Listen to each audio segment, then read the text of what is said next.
சலனம் 486. ஈஸ்வர வீட்டில் எல்லோரின் அறைகளையும் காலை 3:30க்கெல்லாம் தட்டி எழுப்பிவிட்டார்கள். புது வீடு கட்டுவதற்காக 4:30க்கு பூஜை என்பதால் அறைக்கதவை தட்டவும் மகள் அவனிடம், மணியாச்சு, இன்னும் விடுற ஐடியா இல்லையா? உனக்கு ஒன்னும் பிடிக்காம இல்லையே? பிடிச்சிருக்குன்னு ஒன்னும் நான் சொல்லலையே. நானும் உன்னை ரேப் எல்லாம் பண்ணலையே.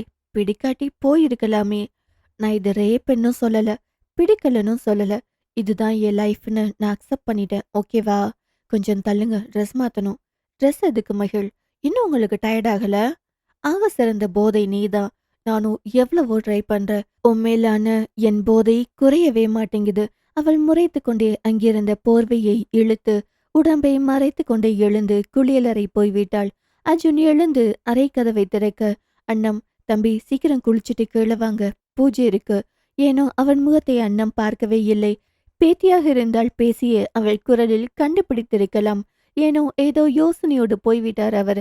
அடுத்து அண்ணம் தன் கணவருக்கு பால் கொண்டு வந்தவர் வெளியே தன் சின்ன மகனை பார்க்க, அவனின் மடியில் அன்பு. அந்த காட்சி பார்க்கவே நன்றாக இருந்தது. கூடவே ஈஸ்வர் கண்மூடி அமர்ந்திருந்தான். இரவெல்லாம் தன் தாத்தாவின் கைப்பிடித்து அமர்ந்திருந்தவன் கொஞ்சமும் தூங்காமல் இருந்தாலும் பிரிவின் வழி அவனை பயமுறுத்தி கொண்டுதான் இருந்தது. அன்னம் உள்ளே போய் இன்னொரு டம்ளர் பால் கொண்டு வந்து, கண்ணா, கண் திறக்க அது இரத்த சிவப்பாக இருந்தது. இந்தா குடி என்று கொடுக்க, அம்மா தாத்தாவுக்கு கொடுத்துடுங்க, அவர் முழிச்சிருக்காரா?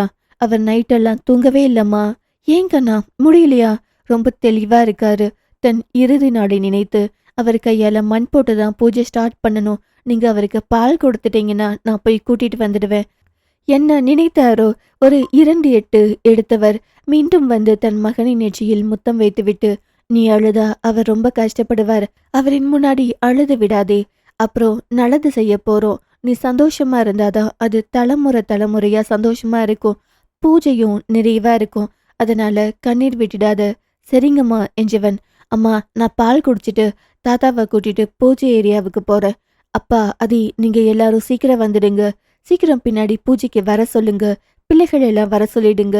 சரி கண்ணா, நீ முதலில் பாலை குடி. பெரியவர்கள் எல்லோருக்கும் அண்ணன் பால் கொடுக்க போய்விட இளையவர்களுக்கெல்லாம் கொஞ்சம் ஸ்பெஷலான பால் காய்ச்சி கொண்டிருந்தாள் அஞ்சு. அஞ்சுவின் மனமெல்லாம் தன் மகளை நினைத்து பயந்து கொண்டே இருந்தது. அவளுக்கு இந்த இரவு பிடித்திருக்குமோ பிடிக்கவில்லையோ, சண்டையோ சமாதானமோ அவளுக்கு வலித்திருக்குமோ, மனமெல்லாம் கஷ்டப்பட்டிருப்பாளோ, இப்படி ஏகப்பட்ட யோசனை. அம்மா தூக்க வருது என்று இடுப்பை கட்டிப்பிடிக்கும் மகனை பார்த்தால் குளித்து கிளம்பி இருந்தான். உன்னை யாரு குட்டி எழுப்பி விட்டா? அப்பா, அப்பா எங்க? இங்கதான் என்று வந்தான் ஈஸ்வர். கண்ணெல்லாம் சிவந்திருக்க வேகமாய் அவன் நெற்றியில் கை வைத்து பார்த்து, காய்ச்சல் அடிக்குதா? பொண்டாட்டி காய்ச்சல். அவனை கிள்ளி விட்டு, இந்தாங்க பால். என் அம்மா எனக்கு கொடுத்துட்டாங்க, நீ உன் மகனை கவனி. இவனை ஏன் இப்ப எழுப்புனீங்க? தூங்குனா இந்நேரத்துக்கு ஏன் எழுப்பணும்னு விட்டுட்டு வந்துடுவனி. இவனும் பூஜைக்கு வரணும். இவன் கையால் பூஜை பண்ணணும். அதனாலதான் எழுப்பி கிளப்பி கூட்டிட்டு வந்துட்டேன். நான் முன்னாடி போறேன், சீக்கிரம் வந்துடு. ஓ, என்னை பார்த்துட்டு போறதுக்காக வந்தீங்களா? ஏனோ அவ்வளோ வழியிலும் அவன் இதழ்கள் புன்னகைத்தது அவளின் வார்த்தையில். புன்னகையோடு போகும் கணவனை பார்த்து கொண்டே இருக்க, அம்மா பசிக்குது, ஒரு நிமிஷம் பொறு, அம்மா பாலாத்துறேன். அவன் போய் சோஃபாவில் படுக்க பாலுடன் வந்தாள். அவனை எழுப்பி தன் தோளில் சாய்த்து பால் டம்ளரை கையில் பிடித்து கொடுத்து கொண்டிருந்தாள். அவனிடம் கொடுத்தால் தூக்கத்தில் மேலே கொட்டிக் கொள்வான், இல்லை மூக்கில் விட்டு விடுவான் என்பதால் அருகில் அமர்ந்திருந்தாள் அஞ்சு. அப்போதுதான் இளையவர்களில் ஒவ்வொருவராய் வர ஆரம்பித்தார்கள். மிருது மிகவும் சந்தோஷமாயிருந்தாள். ஒரு தேஜஸ் அவள் முகத்தில் என்றைக்கும் விட இன்றைக்கு அதிகம் இருந்தது. ஏனோ அவள் முகம் சொல்லியது அவர்கள் வாழ்ந்த வாழ்க்கையில் சந்தோஷமான நிலையை. அதனால் அஞ்சு மனம் நிறைவானது. மிருது அத்த பசிக்குது என்றவள் புடவையில் வந்தாள். பார்க்கவே ரொம்ப அழகாக இருந்தாள். தன் மூத்த மகன் வாழ்க்கையில் ஒரு நல்லது நடந்ததும் வளர்த்த தாய்க்கு கண்ணில் ஆனந்த கண்ணீர் பெருகுவது போல் இருந்தது. அஞ்சு, மிது அவனையும் கூட்டிட்டு வா. 2 பேரும் ஒன்னா போய் சாமி ரூம்ல சாமி கும்பிட்டுட்டு அப்புறம் வந்து கிச்சன்ல பால் இருக்கு, எடுத்துக்கோ, அவனுக்கும் கொடு. அவள் புன்னகையோடு கணவனை எழுப்பி வர போய்விட்டாள். அடுத்து பிரியா முகிலனோடு வந்தாள். இருவரும் இயல்பாக பேசிக்கொண்டே வர பிரியா பேச பேச முகிலன் முகத்தில் வெக்கம் கொப்பளித்தது. வந்தவன் அங்கே தன் சித்தியை கண்டதும் பிரியாவின் முதுகுக்கு பின்னாடி ஒளிந்து கொள்ள அஞ்சுவிற்கு சிரிப்பு தாங்கவில்லை. அதுவரை அரை தூக்கத்தில் பால் குடித்து கொண்டிருந்த அன்பு தன் அண்ணனை பார்த்ததும், டேய் என்ன பண்ற நீ? எதுக்கு பிரியா அக்காவை கூட்டிட்டு வர ரூம்ல இருந்து அவன் பேசவே கூசினான். பிரியா தன் கணவன் செய்கையை கண்டு, அத்தை உங்க பையன் ரொம்ப வெக்கப்படுறார். அன்புக்குட்டி, அக்கா இனிமே உன் அண்ணா ரூம்ல தான் இருப்பேன். அஞ்சுவும் மனம் நிறைந்த ஒரு புன்னகையோடு 2 பேரும் போய் பூஜை ரூம்ல சாமி கும்பிட்டுட்டு கிச்சன்ல பால் வச்சிருக்கேன், போய் எடுத்துக்கோங்க. அப்போது தன் மாமனாரும் மாமியாரும் வருவதை கண்ட அஞ்சு, பிரியா அத்தை, தாத்தா அப்பத்தா காலில் விழுந்து ஆசிர்வாதம் வாங்கிக்கோ. அவர்கள் சாமியை கும்பிட்டு விட்டு பெரியவர்கள் காலில் விழ சந்தோஷமாய் ஆசிர்வதித்தார்கள் இருவரும். எப்போதும் நொடிக்கு நொடி பேசும் தன் பேரன் என்று வாய் திறக்காமல் இருக்க அதை நினைத்து எல்லோருக்கும் சிரிப்பு வந்தது. பின்னாடி வந்த மிருதுக்கு ஏனோ அந்த காட்சியை கண்டு ஒரு மாதிரியாகிவிட்டது. நான் தானே முதல்ல வந்த, இவ என்ன எனக்கு முன்னாடி வந்துட்டா என்பது போல் இருந்தது அவளுக்கு. எது இருந்தாலும் அதை முகத்தில் காட்டாமல் அவளும் சாமி கும்பிட்டு முடித்துவிட்டு தன் கணவனுடன் தாத்தா அம்மாச்சி காலில் விழுந்து ஆசிர்வாதம் வாங்க நிலவன் யாரின் முகத்தையும் நிமிர்ந்து பார்க்கவே இல்லை. அவன் இயல்பிலேயே கூச்ச சுபாவம் உள்ளவன். அதனால் என்னவோ யார் முகத்தையும் அவனுக்கு பார்க்கவே கூசியது. அதனால் யாரிடமும் பேசாமல் ஒரு மாதிரி கண்ணங்கள் எல்லாம் சிவந்து ஒரு ஓரமாய் போய் அமர்ந்து கொண்டான் செல்போனை நோண்டியபடி. அப்பொழுது தன் மகள் ஒரு காட்டன் புடவையில் மிகவும் அழகாய் அர்ஜுனுடன் வந்து கொண்டிருந்தாள். அஞ்சுவுக்கு எதிர்பார்ப்பு இருந்தது. மகள் முகத்தில் ஏதாவது சந்தோஷம் தென்படுகிறதா என்று. அன்னம் அதைவிட ஆவலாய் பார்க்க பிரியா தன் தோழியின் முகத்தையே பார்த்து கொண்டிருந்தாள். இருவரின் முகத்திலும் சந்தோஷமும் தெரியவில்லை, துக்கமும் தெரியவில்லை. எப்பொழுதும் போல் இயல்பாக இருக்க அஞ்சுவின் முகம் சோர்ந்துவிட்டது. அண்ணம் தன் பேத்தியை பார்த்து, பாப்பு, பூஜை அறையில் போய் சாமி கும்பிட்டுக்கோடா. தலையாட்டி கொண்டு அர்ஜுனுடன் போய் அவளும் சாமி கும்பிட்டு விட்டு வந்து தம்பதியர்களாக அவர்கள் காலில் விழுந்து ஆசிர்வாதம் வாங்க இருவரும் சந்தோஷமாக ஆசிர்வதித்தார்கள். அஞ்சு அவர்களை கண்டதும் அடுப்படிக்குள் போய்விட்டாள். மகிழ் ஏனோ தன் அண்ணன்கள் முகத்தை எல்லாம் பார்க்க கூசிக்கொண்டே நேராக அங்கே வந்தவள் தன் தம்பியை தன் மேல் சாய்த்து கொண்டே, என்ன தங்கோ, இந்நேரத்துக்கே எழுந்துட்டீங்களா? நான் உங்க கூட பேச மாட்டேன். ஏன் நேத்து என்னைய உங்க ரூம் கூட்டிட்டு போகாம இவரை கூட்டிட்டு போயிட்டீங்க? அவளுக்கு என்ன பேசுவது என்று தெரியாமல் மொழிக்க, அர்ஜுன், நான் யாரு? அர்ஜுன் மாமா, நான் யாரை கல்யாணம் பண்ணியிருக்கேன்? என் அக்காவை. உங்க அம்மாவை யார் கல்யாணம் பண்ணியிருக்கா? என் அப்பா. அம்மா எங்க இருக்காங்க? அப்பா ரூமில். உங்க அப்பத்தாவை யார் கல்யாணம் பண்ணியிருக்கா? என் தாத்தா. அப்பத்தா எங்க இருக்காங்க? தாத்தா ரூமில். அப்ப நான் எங்க இருப்பேன்? அக்கா ரூமில். கல்யாணமான எல்லாருக்கும் அவங்க கணவன் மனைவிமார்களுடன் ரூமில் இருப்பாங்க. இங்க உனக்கு ரூம் இருக்கு, எனக்கு இங்க ரூம் இருக்கா? ஆமல்ல என்றவன் தன் அக்காவின் கையை பிடித்து கொள்ள அவள் குனிந்து அவன் உச்சந்தலையில் முத்தமிட்டாள். அர்ஜுன் அவளின் காதோடு உரசி, எனக்கும் நெத்தியெல்லாம் இருக்கு அவள் முறைக்க. சொன்னேண்டி, நீங்க போய் அண்ணங்க கூட உட்காருங்க, சின்ன பையன் இருக்கா. அவன் அவளையே பார்த்து, ரொம்ப பஞ்சடி. அங்கே வந்த அருணாச்சலம் ஏனோ இளையவர்களுக்கு தனிமை தர விரும்பி, அன்புக்குட்டி இங்க வா, பின்னாடி பூஜைக்கு போலாம் என்று பேரனை அழைத்து கொண்டு போய்விட்டார். அவன் போனதும் மகள் அப்படியே சோஃபாவில் சாய்ந்து கண்களை மூடிக்கொள்ள, டயர்டா இருக்கிறாள், அது அசதியாக இருக்கும் என்று அர்ஜுன் எழுந்து பார்க்க நிலவன் மிருது ஒரு பக்கம் இருக்க முகிலன் அருகே போய் அமர்ந்து விட்டான். அண்ணம், எல்லாரும் வந்து பால் எடுத்துக்கோங்க. அப்போது கிச்சனுக்குள் வந்த மிருது தனக்கும் தன் கணவனுக்கும் பால் எடுத்து கொண்டு போய்விட்டாள். இதை அன்னலட்சுமி கவனித்து கொண்டேதான் இருந்தார். யார் எப்படி என்ன செய்கிறார்கள் என்று பார்க்கத்தான் உள்ளே அடுப்படியில் வர சொன்னது. மிருது அவளுக்கும் அவன் கணவனுக்கும் மட்டும் எடுக்கும் போது, இதை எப்படியாவது சொல்லி திருத்திவிட வேண்டும், ஒருத்தி எடுத்தால் குடும்பத்திற்கு எடுக்க வேண்டும் என்ற பாடத்தை இன்று இல்லை நாளை சொல்லிக் கொள்ளலாம் என்று நினைத்து கொண்டார். அதற்கு பின் வந்த பிரியா அஞ்சு தட்டெடுத்து கொடுக்க அவள், அத்தை இன்னும் பெரிய தட்டில் 4 டம்ளர் பால் கொடுங்க. அவள் 4 பெரிய டம்ளரில் பால் ஊற்றி விட்டு பாருக்க, அத்தை மகள் இந்த காலையில் அவ்வளவெல்லாம் குடிக்க மாட்டா, அரை டம்ளர் கொடுங்க போதும். பிரியா மகளினியை எந்த நாளும் விட மாட்டாள். அவளுக்கு பக்கத்துணையாக இருப்பாள் என்பது சின்ன வயதிலேயே தெரிந்த விஷயம் என்றாலும் முதல் நாளிலேயே அவளுக்கும் ஒரு டம்ளர் பால் கேட்பதும் நினைத்து சந்தோஷம் அஞ்சுவுக்கு. அதை பார்க்கும் போது அன்னலட்சுமிக்கும் சந்தோஷமாக இருந்தது. அவள் அதை கொண்டு வந்து அர்ஜுனுக்கும் முகிலனுக்கும் கொடுத்துவிட்டு தோழியின் அருகில் வந்து அமர்ந்தாள். இந்தடி பால், எனக்கு டயர்டா இருக்கு, இன்னும் கொஞ்ச நேரம் தூங்குறேன் என்று அவளின் தோளில் சாய்ந்து கொண்டாள். 6 மாசம் டைம் கேட்டோம், தூக்க வருதா என்ன? பேசாம இருடி, கடுப்பேத்தாம. அப்புறம் ஏன் இப்படி தூங்குற? அப்படி என்னத்த கிழிச்சன் இவ்வளவு டயர்டு? பாய மூடு. எரிஞ்சு விழுகிறத பார்த்தா சந்தோஷமா இருந்ததுக்கான ஒரு அடையாளத்தையும் காணோம். நைட்டு அவர்கிட்ட பேசுனியா இல்லையா? என்னத்த பேச? அப்ப நைட்டுக்கு ஒன்னும் பேசலையா? ஏண்டி நீ வேற, அவர் என்னை எங்கடி பேச விட்டாரு? அப்புறம் என்னத்தான் பண்ணுனீங்க? உன் சைடு நீ எதுவுமே சொல்லலையா? சொன்னேன். என்ன சொன்னார் அதுக்கு? நான் தூங்குறேன் என்றாள் பதில் சொல்லாமல். பிரியா தான் குடிக்கிற பாலையும் ஓரமாக நகர்த்திவிட்டு அவள் புறம் திரும்பி, நான் தான் சொன்னேன்ல, டைம் எல்லாம் கேட்காத, லைஃப் இன்னைக்கு ஸ்டார்ட் பண்ணணும்னு. அப்புறம் ஏன் ஒண்ணுமே பண்ணாம வந்த நீ? ஒண்ணுமே பண்ணாதத நீ பாத்தியா? புரியல. எல்லாமே நடந்துச்சு. என்னது? நீ வேணாம்னு சொல்லியும் எல்லாம் நடந்துச்சா என்றால் விழி விரித்து. நான் வேணாம்னு சொன்னதுக்கு அப்புறம்தான் எல்லாம் நடந்துச்சு. ஓஹோ, குமுதா ஹாப்பி என்னாச்சி என்றாள் தனது ஆருயிர் தோழி தன் வாழ்க்கையை தொடங்கிவிட்ட சந்தோஷத்தில். பின் அவளின் கையை பிடித்து, கங்க்ராச்சுலேஷன்ஸ் மகிழினி, நீங்க இன்னும் 10 மாசத்தில் தாயாகிடுவீங்க. எட்டி மிதிச்சே வச்சுக்கோ, கீழே விழுந்துடுவ. ஓடிடு அந்த பக்கம். சீக்கிரம் மருமகனை பெத்துக்கொடு என் பிள்ளைக்கு. அடி வாங்குவடி. சரி, இந்த பால் குடி. இதற்கு மேல் தூங்க விட மாட்டாள் என்று புரிந்ததால் அவள் பால் எடுத்து குடிக்க ஏனோ அவளுக்கு பத்தவே இல்லை. என்னடி, எனக்கு இன்னைக்கு ரொம்ப பசிக்குது. ஒருக்கு அப்படி. ஆமா, எத்தனை ரவுண்டு? என்ன எத்தனை ரவுண்டு? நைட்டு போன ரவுண்ட்ஸ் எல்லாம் கணக்கில் வச்சுக்கலையா? அது எல்லாம கவுண்டிங் வச்சுப்பாங்க. நம்ம யாருக்குமே காட்ட விரும்பாத அங்கங்களை எல்லாம் ஒரே ஒருத்தனுக்கு காய்ச்ச முதல் இரவு. அப்ப அதெல்லாம் ஞாபகம் வச்சுக்கணும் இல்லையா? கவுண்டிங் தெரியல, ஆனா விடிற வர விடல. அப்போ உனக்குதான் அந்த பால். உங்க அண்ணன் ஒரு ரவுண்டு முடிச்சிட்டு அங்க தூங்கி வழிஞ்சிட்டு உட்கார்ந்துட்டு இருக்கான். உன்னை நைட்டு ஃபுல்லா தூங்க விடாத அண்ணன் ஸ்ட்ராங்கா இருக்காரு. கல்லா கட்ட உடம்புதான் போ என்று தனக்கு கொண்டு வந்ததையும் அவளிடம் கொடுக்க, உனக்கு என்னோட ஒரு ரவுண்டுக்கு இதுவே அதிகம் என்று ஒரு வாய் மட்டும் குடித்துவிட்டு அவளிடம் கொடுக்க, ஆறிடுச்சுடி. ஆறுனத நீ குடிக்க மாட்டேல என்று சொல்லி அவள் குடித்துவிட்டு, சரி நான் போய் அத்தை கிட்ட வாங்கிட்டு வரேன் என்று சொல்லிவிட்டு சந்தோஷமாய் உள்ளே வந்தவள், அத்தை இன்னொரு டம்ளர் பால் கொடுங்க. அஞ்சு மீண்டும் ஆச்சி கொடுக்க, அத்தை அந்த எக்ஸ்ட்ரா மசாலா எல்லாம் சேர்த்து போட்டு கொடுங்க. அஞ்சு சிரித்து கொண்டே, யாருக்கடி? உங்க புதல்விக்குதான். அஞ்சுவுக்கு அவள் சொன்னது சரியா? தன் காதல் விழவில்லையா? இல்லை மகள் நினைப்பில் கவனிக்கவில்லையா என்பதால் மீண்டும், என்ன பிரியா சொன்ன? இன்னும் 10 மாசத்துல நீங்க பாட்டி ஆனாலும் ஆகிடுவீங்க. மகிழ் சொல்ல வாய்ப்பிருக்கு என்று சந்தோஷமாக அவளின் காதில் சொல்லிக்கொண்டு அந்த பால் டம்ளர் எடுக்க, அஞ்சு சந்தோஷமாய் பிரியாவின் நெற்றியில் முத்தம் வைத்தாள்.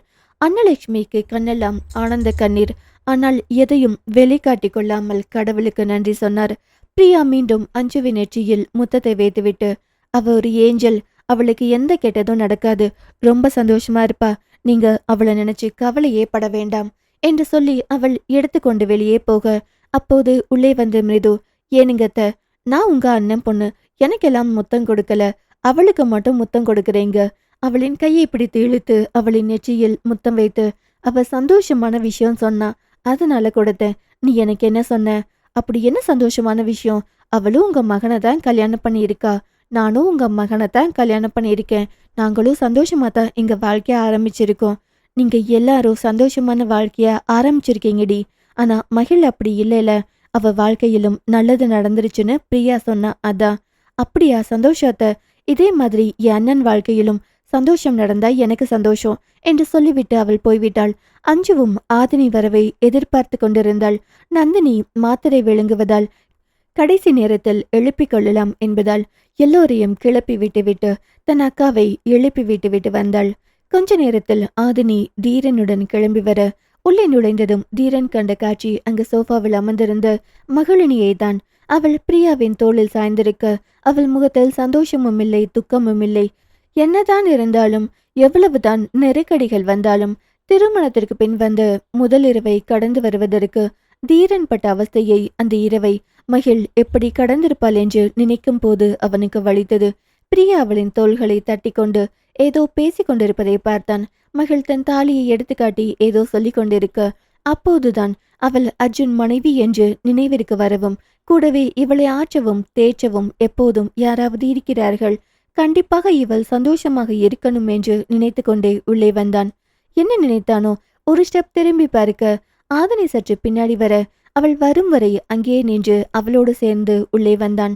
தன் மனதையும் அவள் பக்கம் கொஞ்சம் சாய்க்க வேண்டி அவனை அதற்கு பழக்கப்படுத்தி கொண்டான். வந்தவன் அவளின் கைப்பிடித்து உள்ளே அழைத்து வந்தான். அவர்கள் இருவரும் கைகோர்த்து வரும்போது பார்க்க எல்லோருக்கும் சந்தோஷமாக இருந்தது. மகிழும் அந்த காட்சியை பார்த்து கொண்டே நேற்று நடந்த நிகழ்விற்கு தன் மனதை சமன்படுத்தி கொண்டாள். மகிழ் தேவுக்கு அழைக்க, செல்லோ நான் ரொம்ப டயர்டு, ஈவினிங் ரிசப்ஷனில் மீட் பண்றேன். மகளின் இதழ்கள் புன்னகையில் தன் உயிரானவன் சந்தோஷமாக இருப்பதை நினைத்து அவள் இதழ்கள் புன்னகைத்தது. அவள் புன்னகையை பார்த்து பிரியாவின் இதழ்கள் புன்னகைத்தது. சற்று நேரத்தில் இளையவர்கள் எல்லோரும் வந்தார்கள் பூஜைக்கு. அஞ்சுவின் சந்தோஷமான முகத்தை கண்டு ஈஸ்வர் வெளியாலேயே என்னடி அவள் மகளை காட்ட ஈஸ்வருக்கு புரிந்தது. தன் மகள் தன் வாழ்க்கையை ஆரம்பித்து விட்டாள் என்று. அப்படியே தன் நெஞ்சை அழுத்தி கொண்டிருந்த ஒரு பாரம் குறைந்தது போல் இருந்தது ஈஸ்வருக்கு. எவ்வளவு கலவரம் கவலையுடன் நடந்த திருமணம் அது. அது சந்தோஷத்தில் ஆரம்பித்ததால் சந்தோஷமாகத்தானே இருக்கும். அஞ்சு ஆதனின் அருகே வந்து அவளின் நெற்றியில் குங்குமம் வைத்துவிட்டு, சந்தோஷமா இருக்கியா நீ? ரொம்ப சித்தி, நீ இந்த வீட்டுக்கு வந்த நாள்ல இருந்து இன்னைக்குதான் முதல்ல இந்த வார்த்தையை சொல்றடி. கேட்கவே மனசு நிறைஞ்சு போச்சு. இதுக்காகவே உனக்கு இன்னைக்கு நைட்டு சுத்தி போடணும். எப்பவும் இப்படியே இரு என்று சொல்லிக்கொண்டு அஞ்சு போய்விட நந்தினிக்கு மனம் நிறைந்தது. ஆதனிக்கும் அப்போதுதான் புரிந்தது, தன் யாரின் அருகில் இருந்தால் சந்தோஷமாய் இருக்கிறோமோ அப்போதுதான் இந்த வார்த்தை தன் வாயிலிருந்து வந்திருக்கிறது என்று புரிந்து தன் மனதை தானே செல்லமாய் திட்டிக் கொண்டாள். சற்று நேரத்தில் அண்ணாமலையை ஈஸ்வர் அழைத்து கொண்டு வர புதிய கட்டிடம் கட்டுவதற்கான பூமி பூஜை தொடங்க அதியமான் ஈஸ்வர் இருவரும் தன் தாத்தாவின் கையை ஆளுக்கு ஒரு புறம் பிடித்து அவரின் கையில் மண்ணள்ளி மூவரும் ஒரே நேரத்தில் ஒன்றாக உள்ளே போட்டார்கள். அதன் பின் எல்லோரும் தம்பதியர்களாய் போட அருணாச்சலம் தன் கையால் மண்ணள்ளி தன் சின்ன பேரனை அழைத்து கொண்டு வந்து தன் கையோடு அவன் கையை வைத்து அங்கே போட அந்த வீட்டில் நல்ல காரியங்கள் எல்லாம் தொடங்க ஆரம்பித்தது. அந்த இடத்தில் ஒரு ராஜாவை போல் உணர்ந்தார் அண்ணாமலை. வீட்டில் பூஜையை முடித்துவிட்டு எல்லோரும் குலதெய்வம் கோவிலில் போய் சாமியை கும்பிட்டு விட்டு வீட்டுக்குள் வந்து அமர்ந்த நொடி அமாவாசையும் தொடங்கியது. தன் மனைவியின் இறந்த நாளின் திதியும் தொடங்கியது. இந்த ஒரு இரவு மட்டும்தான் தனக்கென்று அவர் மனம் அடித்து சொன்னது. மாலையில் ஒரு பக்கம் ஆதினி தீரன் ரிசப்ஷன், மிருது நிலவன் ரிசப்ஷன், ரவி குடும்பத்தார் கொண்டாட இந்த பக்கம் தயாளன் உமா தம்பதியர்கள் அர்ஜுன் மகளினி மற்றும் தேவ் ஜனனி ரிசப்ஷனை சிறப்பாக நடத்தி முடித்தார்கள்.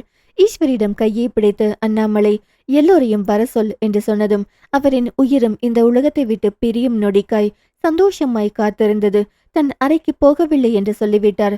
அவர் தன் குடும்பத்தில் இருக்கும் அனைவரையும் தன் கண் முன்னாடி பார்த்து கொண்டே அமர்ந்திருந்தார். ஈஸ்வரின் கை கடைசி நிமிடம் இறுக்கி பிடிக்க அந்த உயிர் இவ்வுலகை விட்டு பிரிந்தது. ஈஸ்வரின் தாத்தா என்ற அலறல் அந்த வீட்டை உலுக்கியது. சலனம் 487. மொத்த குடும்பமும் ஈஸ்வரின் கத்தலில் திகைத்து நின்றிருந்தது. அன்பு அந்த கத்தலில் ஓடி வந்து தாயிடம் சரணடைந்தான். ஈஸ்வரின் கண்ணீர் ஒன்றும் லேசுப்பட்டதல்ல. அப்படி எதற்கெடுத்தாலும் அழும் மனிதனும் அல்ல. அவனை இறுக்கி அணைத்து அவனை தேய்ச்சி கொண்டிருந்தான் அவனின் ஆறுயிர் அண்ணன். தாத்தாடா என்னும் போதே தன் தம்பி தான் அந்த நேரத்தில் அதிகம் முக்கியமாகப்பட்டது. அவர்களின் பிணைப்பு எல்லாம் அதெல்லாம் கற்றுக்கொள்ளும் பாடம் அது. இளையவர்கள் எல்லோருக்கும் அது சொல்லாமலே புரிந்தது. அண்ணம் மகனை அணைத்து, கண்ணா நீயே உடைஞ்சிட்டா, எல்லாருக்கும் ரொம்ப ரொம்ப கஷ்டம், கொஞ்சம் நீ தேய்ச்சிக்கோ என்றவரை தேய்ச்சதான் நாள் இல்லை. எல்லோரும் உடைந்தார்கள். மற்றவர்களை விட அந்த வீட்டில் வாழ வந்த நாளிலிருந்து அன்னம் அன்னம் என்று நொடிக்கு நொடி அழைக்கும் மனிதன் அவர். இதோ காலை வரை தன் கையால் தண்ணி வாங்கி குடித்தவர். மருமகளை மகள் போல் நடத்தி எல்லா கருத்தையும் தன்னிடம் பகிர்ந்து கொள்ளும் ஒரு மனிதர் அவர். தன் பிள்ளைகளை தன் வாரிசுகளை வளமாக்கி இந்த உலகமே பாராட்டும் அளவுக்கு உருவாக்கி கொடுத்த ஒரு தங்கத்தை இன்று தொலைத்தது போல் அவர் நின்றிருந்தார். ஆனால் தான் வாய்விட்டு அழுதால் எல்லோரும் உடைவார்கள் என்பதால் ஆற்றவும் தேற்றவும் செய்து கொண்டிருந்தவருக்கு தான் கொண்ட வழியை மறைக்கத்தான் பெரும் போராட்டமாக இருந்தது. இனி யாரை போய் மாமா என்று அழைப்பது? அன்னம் அன்னம் என்று அந்த வீட்டில் தன்னை பெயர் சொல்லி அழைக்கும் உரிமையுள்ள ஒரே மனிதர் அவர்தான். அதிகாலையில் எழுந்து 4 மணிக்கெல்லாம் சீரக தண்ணீர் கேட்கும் அந்த மனிதனின் முகம் கண் முன்னாடி வந்தது. அவருக்காகவே 4 மணிக்கு எழுந்து பழகிய அவர் எதுவும் தெரியாமல் வந்த தன்னை இந்த குடும்பத்தின் ஆணிவேராய் மாற்றிய பெருமையும் அவருக்கே. தவறுகள் செய்த போதெல்லாம் அதை நாசுக்காக சொல்லி திருத்தி ஒரு முழுமை பெற்ற மனுஷியாக மாற்றிய பெருமையும் அவரையே சாரும். எங்கே சுற்றினாலும் வீட்டில்தான் சாப்பிடணும் என்று தன் பிள்ளைகளுக்கும் பழகிய மனிதர் அவர். அவரை பற்றி நாள் முழுவதும் சொல்வதற்கு 1000 வார்த்தைகள் இருந்தது. கேட்பதற்கு தான் அவர் இல்லை. ஈஸ்வர் கண்ணெல்லாம் தன் தாத்தாவின் முகத்தின் மேலே தனக்கு தந்தையாய் குருவாய் ஆசானாய் அவர். தன் கைப்பிடித்தபடி அந்த உயிர் பெரிய அவர் என்னவோ சந்தோஷமாகத்தான் போனார். ஆனால் ஈஸ்வரியே ஈஸ்வரிடமிருந்து பறித்தது போலிருந்தது அவரின் பிரிவு. சாக போகிறேன் இந்த நாளில்தான் என்று அவர் என்னவோ இயல்பாக சொல்லிவிட்டார். அப்போதெல்லாம் தலையாட்டி கொண்டிருந்த ஈஸ்வரிக்கு அந்த நாளை ஏற்றுக்கொள்ள கஷ்டமாக இருந்தது.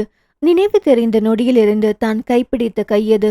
தாத்தா தாத்தா என்று ஆக்ரோஷமாய் கத்தும் ஈஸ்வரின் உயிரே அவர்தான். தன்னிடமிருந்து தன் உயிரை பறித்தது போல் உணர்ந்தான் ஈஸ்வர். வழியில் கத்தும் அந்த ஈஸ்வரையே தீபக் ஆழ்ந்து ஒரு நிமிடம் பார்த்தான். அப்படி கத்தாமல் இருந்தால்தான் ஆச்சரியம். ஈஸ்வர் என்னும் மனிதனை இந்த உலகுக்கு அறிமுகப்படுத்திய மனிதர் அண்ணாமலை. அதற்கு பின் செய்ய வேண்டியது எல்லாம் தீபக் செய்ய ஆரம்பித்தான். ஏற்கனவே இவரின் இறப்பு நடந்தால் என்ன செய்ய வேண்டும் என்று ஒரு பட்டியல் வைத்திருந்ததால் அதை நொடியில் செய்ய ஆரம்பித்தான்.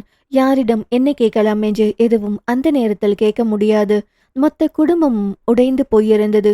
எல்லோரும் அடுத்து என்ன செய்வது என்று அன்னலட்சுமி பார்க்க அவரோ தன் கணவனின் பங்காளி வீட்டாருக்கு சொல்லிவிட சொன்னார்.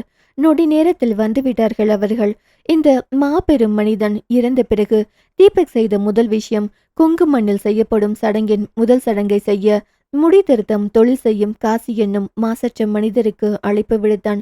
ஏனோ இரங்கல் செய்யப்படும் முதல் சடங்கே அவர்கள் கையால் செய்யணும் என்பதால் பங்காளிகள் எல்லோரும் அண்ணாமலை தாத்தாவின் உடம்பை தூக்கி கொண்டு வந்து நடுக்குடத்தில் கூரை பாய் விரித்து அதில் படுக்க வைக்க காசி அவர் தாத்தாவின் வாய்க்கு கட்டும் காலுக்கு கட்டும் போட்டு கட்டினார். வந்தவர்களில் ஒரு பெண் தாத்தாவை படுக்க வைத்து இடத்திற்கு மேல் அவரின் தலைமாட்டில் சாணியால் வலிக்க அங்கே ஒரு அகல் விளக்கு ஏற்றப்பட்டது. இன்னொரு பங்காளி பெண் ஒரு படியில் நெல் வைத்து அதில் கோணூசி நட்டு வைத்து ஒரு தட்டில் பழம் வைத்து ஊதுபத்தி பத்த வைத்து முடித்ததும் அடுத்து என்ன என்று யாரும் கேட்டுக்கொள்ளாமல் இருக்கவில்லை. தீபக் அதற்கான வேலையை பார்த்து கொண்டே இருந்தான். உறவினர்கள் கோடி துணி கொண்டு வர அவரின் மேல் போர்த்திவிட அதன் பின் அவர் பயன்படுத்தி புது துணிகளில் சிலவற்றை போர்த்தியவர்கள் அவருக்கு சாமி கும்பிடணும் என்பதால் ஒரு துணியை எடுத்து வைக்க வேண்டியே அவரின் மேலே போட்டுவிட்டார்கள். குடும்ப உறுப்பினர்கள், முக்கிய உறவினர்கள், அங்காளி பங்காளிகள் கைகளில் எல்லாம் கொஞ்சம் திருநீர் கொடுக்க அவரின் தலையிலிருந்து கால் வரை திருநீர் போட்டு அவரின் உடம்பை தொட்டு கும்பிட வீட்டில் இருக்கும் அனைவரும் அதை செய்து முடித்தார்கள். குடும்ப சடங்குகள் எல்லாம் செய்து முடித்த பின் பெண்கள் எல்லாம் கட்டியழ அதன் பின் மாரடித்தார்கள். எல்லாம் முடிய அங்கே அமைதியாகவே தூங்கிக் கொண்டிருக்கும் தாத்தாவை பார்த்தான் ஈஸ்வர். இப்படியெல்லாம் ஒரு இடத்தில் தூங்கும் மனிதனா அவர்? பழைய ஞாபகங்கள் எல்லாம் ரயில் பயணம் போல் மண்டைக்குள் ஓடிக்கொண்டிருந்தது. அருணாச்சலம் தன் அப்பாவின் அருகே போய் அப்பா அப்பா எனும் போதே அவர் அழ அவரின் அழுகையை கண்டு அன்பு அங்கே வந்து அவரின் வெளிநீரை துடைத்து விட்டான். யார் அழுதாலும் அழும் ஆளெல்லாம் அவன் இல்லை. அம்மா அக்காவுக்கென்றால் கலங்கும் அவன். இன்று தன் தாத்தா அழ அவன் கண்ணில் நீர் வந்தது. அவன் அஞ்சுவிடமிருந்து எழுந்து போய் அவரை கட்டிக்கொள்ள அவரும் கட்டி கொண்டார். எதுக்கு தாத்தா எல்லாரும் இவ்வளோ அழணும்? அவரைத்தான் நான் சாக போறேன்னு ஏற்கனவே சொல்லிட்டாரே, அப்புறம் ஏன் அழறீங்க? நான் செத்து போனாலும் நீ இப்படிதான் பேசுவியா? அவன் அவரை கட்டி கொண்டு நீங்க எல்லாம் சாக வேணா, எனக்கு என் தாத்தா வேணும். பேரனை கட்டி கொண்டார். தன்னையே சுற்றும் ஒரு உயிர் தன் தாய்க்கு பிறகு இவன்தான். அவன் உச்சந்தலையில் முத்தமிட்டு அவனை தன் மடியில் அமர வைத்து அதற்கு பின் மௌனமாய் அமர்ந்து விட்டார். தான் பிறந்த நொடியிலிருந்து தன் தந்தை செய்த செயல்கள் அனைத்தும் கண் முன்னாடி வந்து போனது.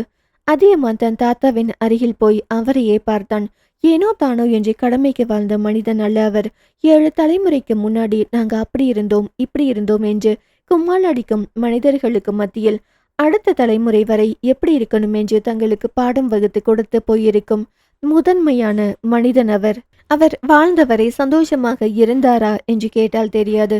ஆனால் தங்கள் அனைவரின் சந்தோஷத்திற்காக அவரை உருக்கி கொண்டவர். இந்த வீட்டின் ஒவ்வொரு செங்கலும் அவரால் உருவாக்கப்பட்டது. குடும்பம் குடும்பம் என்று வாழ்ந்த அந்த மனிதனை பார்த்து கொண்டே இருந்தான். இப்படி ஒரு தாத்தா மட்டும் தங்களுக்கு கிடைத்திருக்காவிட்டால் தங்கள் வாழ்க்கை எப்படி இருந்திருக்கும் என்று நினைத்து பார்க்கவே பயமாக இருந்தது அவனுக்கு. ஆதிரை மனமெல்லாம் தன் அப்பத்தா தாத்தாவை பற்றியே. தனக்கு தன் தாத்தா செய்ததில் சிறந்த விஷயம் ஒரு நல்ல மாப்பிளை பார்த்து கட்டி வைத்தது. ஏனோ தன் அப்பத்தாவின் இறந்த நாளும் தன் தாத்தாவின் இறந்த நாளும் ஒரே நாளில் வந்திருக்கும் பொழுது ஏதோ சொல்லாத வழி அவளுக்கு. முன்னாடி என்ன பிரச்சனை நடந்தாலும் அதை தீர்த்து வைக்க தன் வயது வித்தியாசம் எல்லாம் பார்க்காமல் தன் குடும்பத்திற்குள் கால் வைக்கும் மனிதன் அவர். இனி அப்படி ஒருவர் வருவாரா என்றால் வர மாட்டார்கள்தான். தன் அண்ணனெல்லாம் தாத்தா மாதிரி தன்மானத்தை எல்லாம் அடகு வைக்க மாட்டார். கோபதாபங்கள் எல்லாம் மறந்தெல்லாம் எதையும் எளிதில் விட மாட்டார். தன் பெரியண்ணன் கோபமே படாவிட்டாலும் ஈஸ்வர் அண்ணாவை தாண்டி எதுவும் செய்ய மாட்டார். தன் தாத்தா இறந்த பிறகு அவளுக்கு புரிந்த ஒரு விஷயம், இனி தேவையில்லாமல் சண்டையிடக்கூடாது. இதுவரை நடந்ததெல்லாம் பேசி தீர்த்து சேர்த்து வைக்க ஆள் இருக்கிறார் என்ற திமிரில் நடந்ததோ எதுவோ. ஆனால் இனி பிளவுபட்டால் பிளவுபட்டதுதான். அது சரி செய்யவெல்லாம் தன் பிறந்த வீட்டிலிருந்து இனிமேல் யாரும் வரமாட்டார்கள் என்று அவள் மனம் ஏனோ அந்த நேரத்தில் எடுத்துரைக்க, அவள் இனி பிரச்சனைகளிலிருந்து தள்ளியிருப்பது மேலென்று நினைத்து கொண்டாள். உறவின் அருமை பிரிவில் தெரியும் என்பது போல் அவரின் செய்கையெல்லாம் நினைத்து கொண்டே அமர்ந்திருந்தாள். மிருதுவும் விஜயாவும் ஆதிரையின் 2 பக்கமும் அமர்ந்திருந்தார்கள். மனிதன் உயிரோடு வாழும்போது கெட்டதெல்லாம் கண்முன் தெரியும். ஆனால் இறந்த பிறகு ஏனோ சிந்தனையில் கூட ஒரு கெட்டதும் நினைவிற்கு வரவே இல்லை. விஜயாவின் கண்ணில் அவர் செய்த அத்தனை நல்லதும் பட்டியலிட்டுக் கொண்டே இருந்தது. தன் பிள்ளைகள் இன்னும் 3 நல்லாயிருக்க அவரும் அவர் மட்டுமே முதல் காரணம் என்பதால் அந்த மனம் கையெடுத்து கும்பிட்டு அவருக்கு நன்றி சொல்லிக் கொண்டிருந்தது. எவ்வளவு பிரச்சனைகள் வந்த போதும் தன் வீட்டு படி மிதிக்க தயங்காத அந்த மனிதனை நினைத்து, அவரை போல் இனி யாரும் இல்லையே என்று நினைத்தும் அவரின் மனம் கலங்கியது. நந்தினி அவரையே பார்த்து கொண்டிருந்தாள். தன்னை பெண் கேட்க வந்ததிலிருந்து தனக்கு ஒரு ஆபத்து வந்த போதும் மருத்துவமனைக்கு அனுப்பி வைத்தது வரை தற்போது தன் மகளை கண்ணும் கருத்துமாய் காத்தது, இப்படி அனைத்திலும் இருந்த ஒரு மனிதனின் இழப்பு சொல்ல முடியாத துயரத்தை அவளுக்குள் விதைத்தது. அஞ்சு அவளுக்கு அழுகையை கட்டுப்படுத்தவே தெரியவில்லை. எப்போதும் அஞ்சும்மா அஞ்சும்மா என்று அழைக்கும் மனிதன் அவர். தான் சிறு வயதில் என்ன தவறு செய்திருந்தாலும் அதையெல்லாம் மறந்து தன் வீட்டிலே வந்து தனக்காக பேசி தன்னை அழைத்து வந்து தற்போது வரை தன் வாழ்க்கையை சீராக்கிய பெருமை அவரையே சாரும். தன் வீட்டில் எல்லோரும் நல்லா வாழணும் என்றாள். அவரால் முடிந்த அனைத்தையும் செய்து குடும்பத்தை சீராக வைத்திருக்கும் ஒருத்தர் என்றாள். அவர் மட்டுமே. சொல்லப்போனால் ஈஸ்வர் என்னும் மாம்பெரும் மனிதனை வளர்த்து வாலிபமாக்கி தனக்கு கட்டி வைத்த அந்த மனிதன் இல்லை என்றால் அஞ்சு என்னும் ஒரு அடையாளம் யாருக்கும் தெரியாமலேயே போயிருக்கும். அவள் எல்லாம் நினைத்து அழ அழ பிரியா அவளின் அருகில் அமர்ந்திருந்தாள். சுகன்யாவும் உமாவும் அங்கேதான் அமர்ந்திருந்தாள். குடும்ப உறுப்பினர்கள் என்பதால் வருகிறவர்கள் போகிறவர்கள் எல்லோருக்கும் தாத்தாவின் இறப்பு பற்றி சொல்லிக் கொண்டிருந்தார்கள். பிரியாவிற்குத்தான் எப்படி அஞ்சுவை சமாதானப்படுத்துவது என்று தெரியாமல் அவ்வப்போது தண்ணி ஏதாவது கொடுத்து அவளை சரிப்படுத்த முயற்சி மேற்கொண்டிருக்க, அஞ்சு என பார்த்து தண்ணீர் கூட வாங்கி குடிக்கவில்லை. வேணாம் பிரியா என்று மௌனமாகிவிட்டாள். பிரியா அஞ்சுவை விட்டு ஒரு நிமிடம் கூட நகரவில்லை. இங்கே ஆதனி கதற கதற தீரன் அவளை இறுக்கி அணைத்திருந்தான். அவளோ தாத்தா சாரிங்க தாத்தா என்று கதறினாள், கத்தினாள். அவள் கத்தல் அந்த மனிதன் காதுகளுக்குள் விழுந்து கொண்டுதான் இருந்தது. இறந்தவர் என்ன உடனே வரப்போகிறாரா என்ன?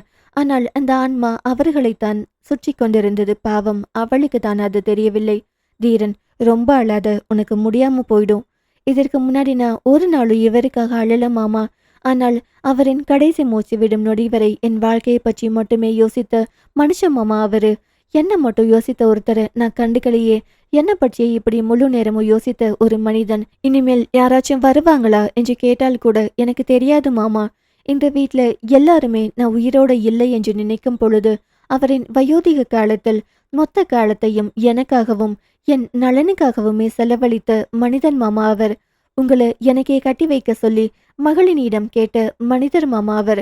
அவரின் சொத்தில் முக்கால்வாசியை எனக்கே செலவழித்து எனக்கு தனியாக ஒரு கம்பெனி ஹோட்டல் என்று ஊட்டியில் ஆரம்பித்தவர் மாமா அவர். இதெல்லாம் அவரோட தப்பு.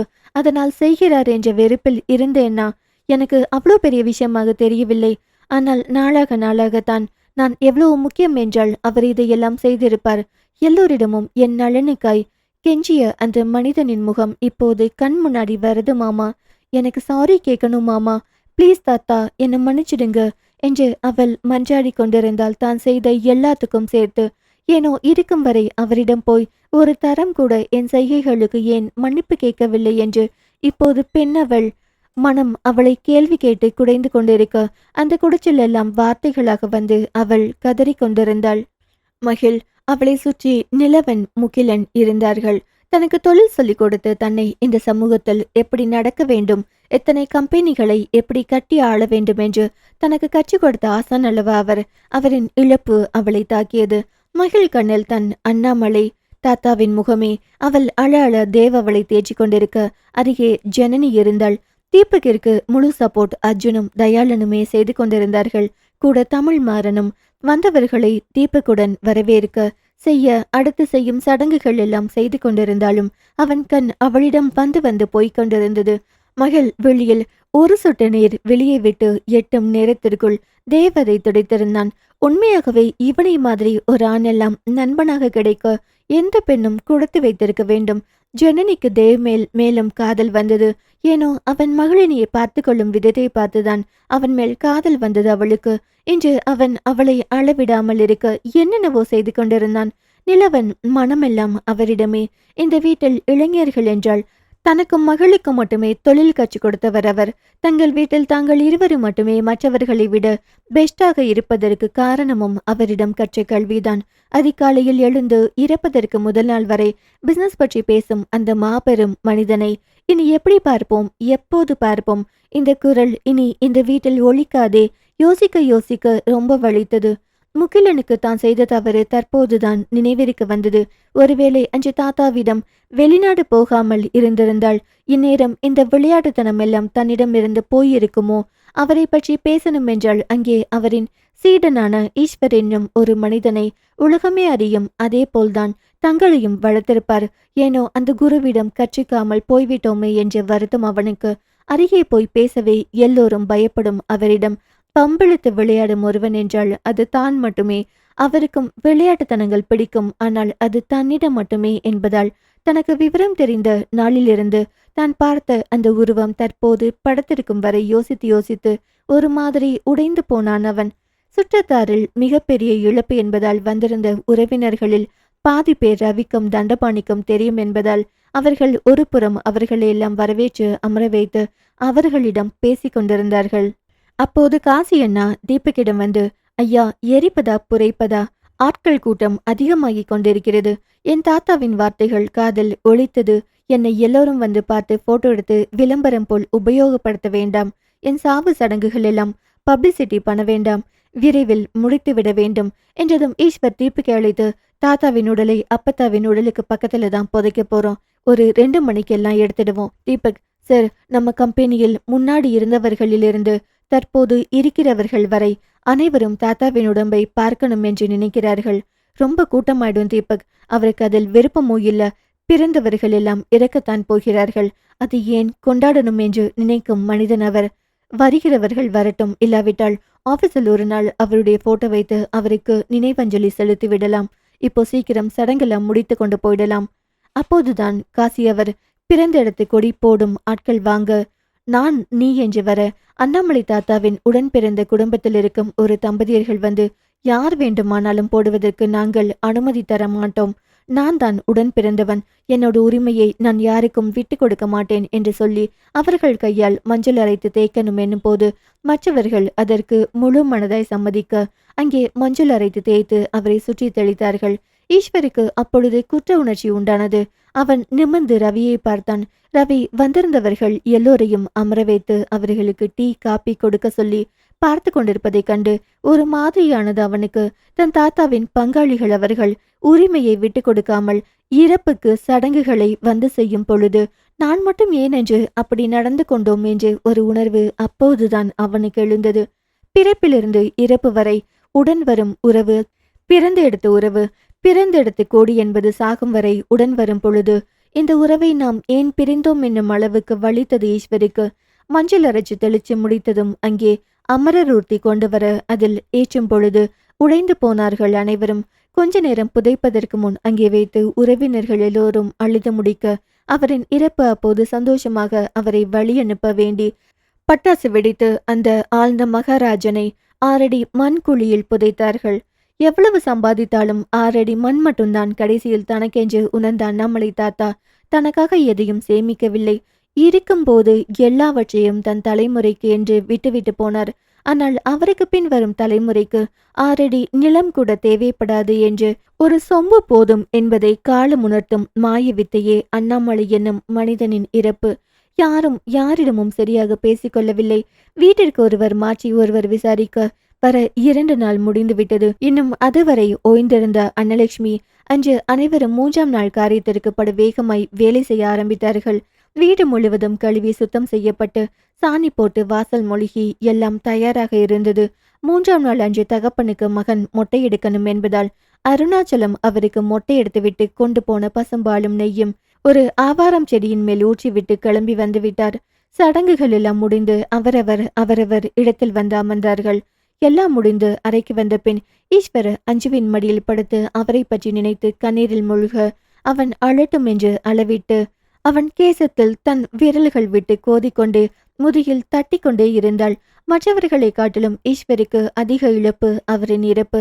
தொட்டதற்கெல்லாம் ஈஸ்வரா ஈஸ்வரா என்று அழைக்கும் அவர் குரல் காதுகளில் கேளாமல் தன் கணவன் படும் பாட்டை அவள் அறிவாள். எனக்காக இருந்த ஒருத்தரடி இனி எப்போதும் இங்க வர மாட்டார்டி. அவரின் இழப்பை மாற்ற இவ்ளோ காசு இருந்தும் என்னால் ஒன்னும் செய்ய முடியலையே. இதெல்லாம் நான் கற்றுக்கொண்ட பாடம். தங்கம் தங்கமாய் வளர்த்தாலும் பிறப்பையும் இறப்பையும் தடுக்க முடியாதுல்ல. அவ்வளோதான் வாழ்க்கை இல்லையா? தாத்தா மாதிரி அம்மா போயிடுவாங்க, அப்பா ஒரு நாள் போயிடுவாங்க, நீயும் போயிடுவ, நானும் போயிடுவேன். இதெல்லாம் தான் நிஜம். நீ இதெல்லாம் புரிஞ்சுக்கோ.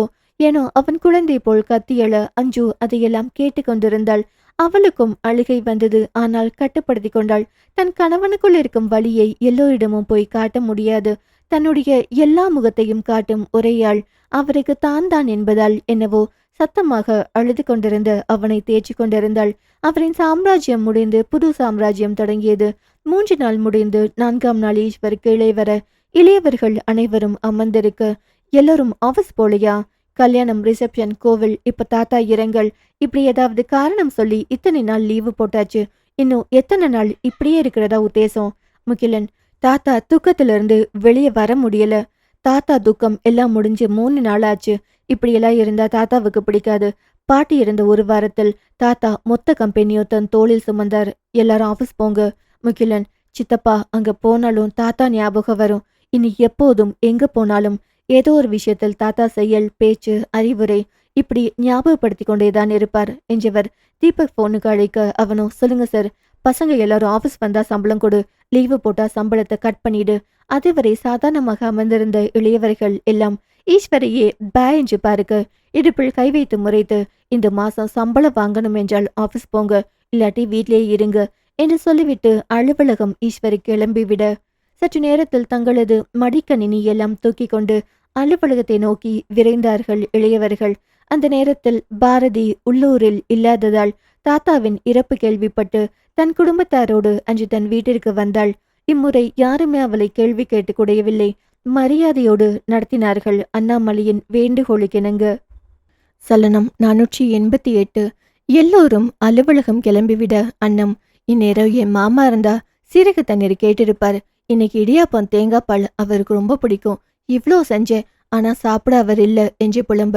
மிருது, அவர் தான் போய் சேர்ந்துட்டாரே, மத்தவங்க எல்லாம் சாப்பிடாச்சுங்களே அம்மாச்சி. அவரோ, அஞ்சுமா, ஒரு சொம்பில் தாத்தா ரூமில் தண்ணி வச்சுடு. அவர் 1 மணி நேரத்துக்கு ஒருக்கா தண்ணி குடிப்பார். நான் அப்பவே போய் வச்சுட்டு வந்துட்டேனுங்கத்த. ஒரு 30 நாளைக்கு ராத்திரியில் பெரிய சொம்பில் வெளியே வாசலில் தண்ணி வச்சிடலாம். அவர் தண்ணி குடிக்க வீட்டுக்கு வருவார். அம்மாச்சி, செத்து மண்ணுக்கு போனா உடம்புக்கு எதுக்கு தண்ணீர்? இறந்தவங்க தான் அம்மாச்சி. அதுக்கப்புறம் அவங்க திருப்பி எல்லாம் வரமாட்டாங்க. செத்தவங்க எல்லாம் திரும்பி வந்து தண்ணி கேட்பாங்களாக்கும் என்றாள் கிண்டலுடன். நாளைக்கு நான் போய் சேர்ந்தாலும் நீ இப்படிதான் பேசுவியா? அம்மாச்சி, யார் போனாலும் சாவு என்பது உண்மைதானே. இப்ப அண்ணாமலை தாத்தா திரும்பி வந்துட்டாரா என்ன? யாரோ ஒருத்தரின் வீட்டில் சாவு நடக்கும் போது நமக்கு என்ன வந்தது என்பது போல் இருக்கும் மனசு. நமக்கு பிடிச்சவங்களுக்கு நடக்கும் போதுதான் ரொம்ப வலிக்குது. என் மாமனார் எனக்கு ஒசத்தி, அதனால எனக்கு வலிக்குது. அஞ்சு அவளை முறைத்து, மிருது, நீ கொஞ்ச நேரம் வாய மூடிட்டு. அவங்களே மனசு கேட்காம புலம்பிக்கிட்டு இருக்காங்க. எத்தனை வருஷம் அண்ணம்னு சொல்லி கூப்பிட்ட ஒரு மனுஷன் இன்னைக்கு இந்த வீட்ல இல்லை என்னும் போது எவ்வளவு வலிக்கு அவங்களுக்கு. அவங்க பேசுறத கேட்க பிடிச்சா கேளு, கேட்காட்டி போய் ஓரமா உட்காரு என்று திட்டிவிட்டு அஞ்சு, அத்த, தாத்தா இந்நேரம் பாட்டியோட டூயட் பாடிட்டு இருப்பார். அட நீ வேற ஏண்டி? எங்க மாமியாரும் எங்க மாமனாரும் பேசி சிரிச்சு கூட நான் பார்த்ததில்ல. பேசி சிரிக்காம தான் இறந்த நாள்லயே அவரை கூப்பிட்டுக்கிட்டாங்களாக்கும். அவங்களுக்குள்ள பேச்சுவார்த்தையே இல்ல ரொம்ப வருஷமாவே. என் மாமியாருக்கு உன் புருஷன் கணக்கா கொஞ்சம் பிடிவாதம் ஜாஸ்தி. ஏன் அத்த, அவ்வளோ பிடிவாதமா இருந்து என்ன சாதிச்சாங்க? அது என்னவோ கரெக்டு தான். அவர் மேல கோவப்பட்டு அவங்களும் வாழாம அவரையும் வாழ விடாம போய் சேர்ந்துட்டாங்க. நாம அப்படி சொல்லக்கூடாதுங்க அத்த. சப்போஸ் இப்போ பெரிய தாத்தா தப்பு பண்ணி இருந்தா பாட்டிக்கிட்ட போய் ஓயாம கெஞ்சி இருந்தா அவங்க மன்னிச்சிருப்பாங்க இல்லையா? தப்பு செஞ்சுட்டு அவங்க கோவமா இருந்தா இருந்துட்டு போகட்டும்னு விட்டதால் தானே பிரச்சனை சாகுற வரைக்கும் நீடிச்சிருக்கு. நீ சொல்றதும் சரிதான். சண்டை போட்டு என்ன சாதிச்சோம் அஞ்சு? இப்ப பாரு, அந்த மனுஷன் போய் சேர்ந்துட்டாரு. போறப்ப என்னத்தை கட்டிக்கிட்டு போனார். வாழ்க்கையை வாழாம என் மாமியாரும் போய் சேர்ந்துட்டாங்க. மிருது, பேசுவதெல்லாம் நல்லாதான் பேசுறீங்க. ஆனா சண்டைன்னு வந்துட்டா பாயும் புலி மாதிரி மாறிடுறீங்க.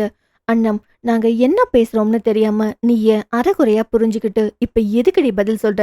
அம்மாச்சி, அரைகுறையா புரிஞ்சேனோ முழுசா புரிஞ்சேனோ விஷயம் என்னவோ ஒண்ணுதானேங்க அம்மாச்சி. இப்ப 2 சம்மந்தம் எங்க வீட்ல தான் பண்ணியிருக்கீங்க. ஆனா பெரிய சண்டையோ எங்க வீட்ல தான் போட்டிருக்கீங்க. கொஞ்சம் மனசு வச்சு அதெல்லாம் மறந்தாதா என்ன? உங்களுக்கும் வயசாயிடுச்சு, எங்க அப்பத்தாக்கும் வயசாயிடுச்சு. இவ்ளோ பெரிய பிரச்சனையோடு ஒரு நாள் நீங்க பாட்டுக்கு போய் சேர்ந்துடுவீங்க. ஆனா பிரச்சனை அப்படியே தானே இருக்கும். நீங்க இருக்கிறப்பவே அதெல்லாம் சரி பண்ணிட்டா பிரச்சனை எல்லாம் முடிஞ்சிடும் இல்லையா? நாங்க பாட்டுக்கு எங்க காலத்துல சந்தோஷமா இருப்போம் இல்லையா? அஞ்சு மிருதுலாவின் முதுகில் தட்டி, நீ எல்லாம் ரொம்ப தெளிவிடி, உண்மையாவே நல்லா பொழைச்சுக்குவடி. என்ன பண்றதுங்க அத்த? இவ்ளோ பெரிய வீடு, தாத்தா அம்மாச்சி தாய் மாமா அத்தைங்க என்று இருந்தோ நான் எல்லாம் விவரம் தெரிஞ்ச நாள் வரைக்கும் வந்ததே இல்ல. நாளைக்கு என் பிள்ளைகளுக்கும் அதே நிலைமை வந்துடக்கூடாது இல்லையா? நானும் இந்த வீட்டு மருமக அம்மாச்சி. என் கூட பிறந்த சொந்தங்கள் எனக்கும் வேணும் இல்லையா? அன்னம் அவளையே பார்த்தாள். சிறு பிள்ளையாக இருந்தாலும் அவள் பேசுவதிலும் ஒரு நியாயம் இருந்தது.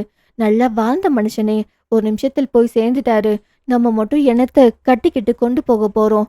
இதெல்லாம் சரி பண்ணிடணும் நம்ம போறதுக்குள்ள என்று நினைத்து கொண்டே இருக்க அஞ்சு பாலாச்சி கொண்டிருந்தாள். அன்னம், யாருக்கு அஞ்சு? மாமாவுக்கு. அன்னம் எட்டி பார்க்க தன் கணவர் தூரமாய் அமர்ந்து எதையோ யோசித்துக் கொண்டிருப்பதைக் கண்டு, அஞ்சுமா அதை கொடு, நான் போய் உன் மாமனாரிடம் கொடுத்துட்டு வரேன். அத்தை பொறுங்க, இன்னொரு டம்ளரும் எடுத்துட்டு போங்க. அன்பு அங்கதான் இருக்கான். ஏன் இன்னைக்கு அவனை நீ ஸ்கூலுக்கு அனுப்பல? மாமா ஒரு மாதிரி இருந்தாங்க அத்தை. அவன் இருந்தா அவர் கொஞ்சம் சரியா இருப்பாரு, அதனாலதான். அன்பு இந்த நேரத்தில் பால் எல்லாம் குடிக்க மாட்டானே. மாமாவும் இந்த நேரத்தில் குடிக்க மாட்டாரு அத்தை. மாமா காலையில் ஒரு இட்லி தான் சாப்பிட்டாரு. இப்போ பால் அவனுக்கு குடிக்க கொடுத்தா அவனே அவரையும் குடிக்க வச்சிடுவான். அதுக்காக தான் 2 பேத்துக்கும் கொண்டு போய் கொடுங்க. அண்ணம் தன் பேத்தியை பார்த்து, சண்டையெல்லாம் முடிச்சு விட சொல்ற நீ கொஞ்சம் சுயநலத்தையும் விட்டுட்டா குடும்பத்துக்கு நல்லது. இங்க பாத்தியா, நல்ல வேலை செஞ்சுட்டு இருந்தாலும் தன் மாமனாருக்கு என்ன வேணும்னு என் மருமக யோசிக்கிறா. அந்த மாதிரி நீ யோசிச்சாதான் இந்த குடும்பம் நல்லா இருக்கும். உனக்கும் புருஷனுக்கு மட்டும் தினமும் காலையில் பால் எடுத்துட்டு போற. அப்படி எடுத்துட்டு போனா அது குடும்பத்துக்கு நல்லதுக்கு இல்ல. காலையில பால் எடுத்துட்டு போனா வெளிய மொத்தம் எத்தனை பேர் இருக்காங்க, எல்லாருக்கும் கொடுக்கணுமா? யார் என்ன குடிப்பாங்க? இதெல்லாம் கத்துக்கோ முதல்ல. அப்புறம் மருமக உரிமையெல்லாம் பேசலாம் என்று சொல்லிவிட்டு அவர் போய்விட, அத்தை, நான் 2 டம்ளர் தான் பால் எடுத்தேன்னு இவங்களுக்கு எப்படி தெரிஞ்சிச்சு? அவங்க யாரையோ கவனிக்காத மாதிரி தான் இருக்கும். ஆனா எல்லாரையும் பார்த்துக்கிட்டே தான் இருப்பாங்க.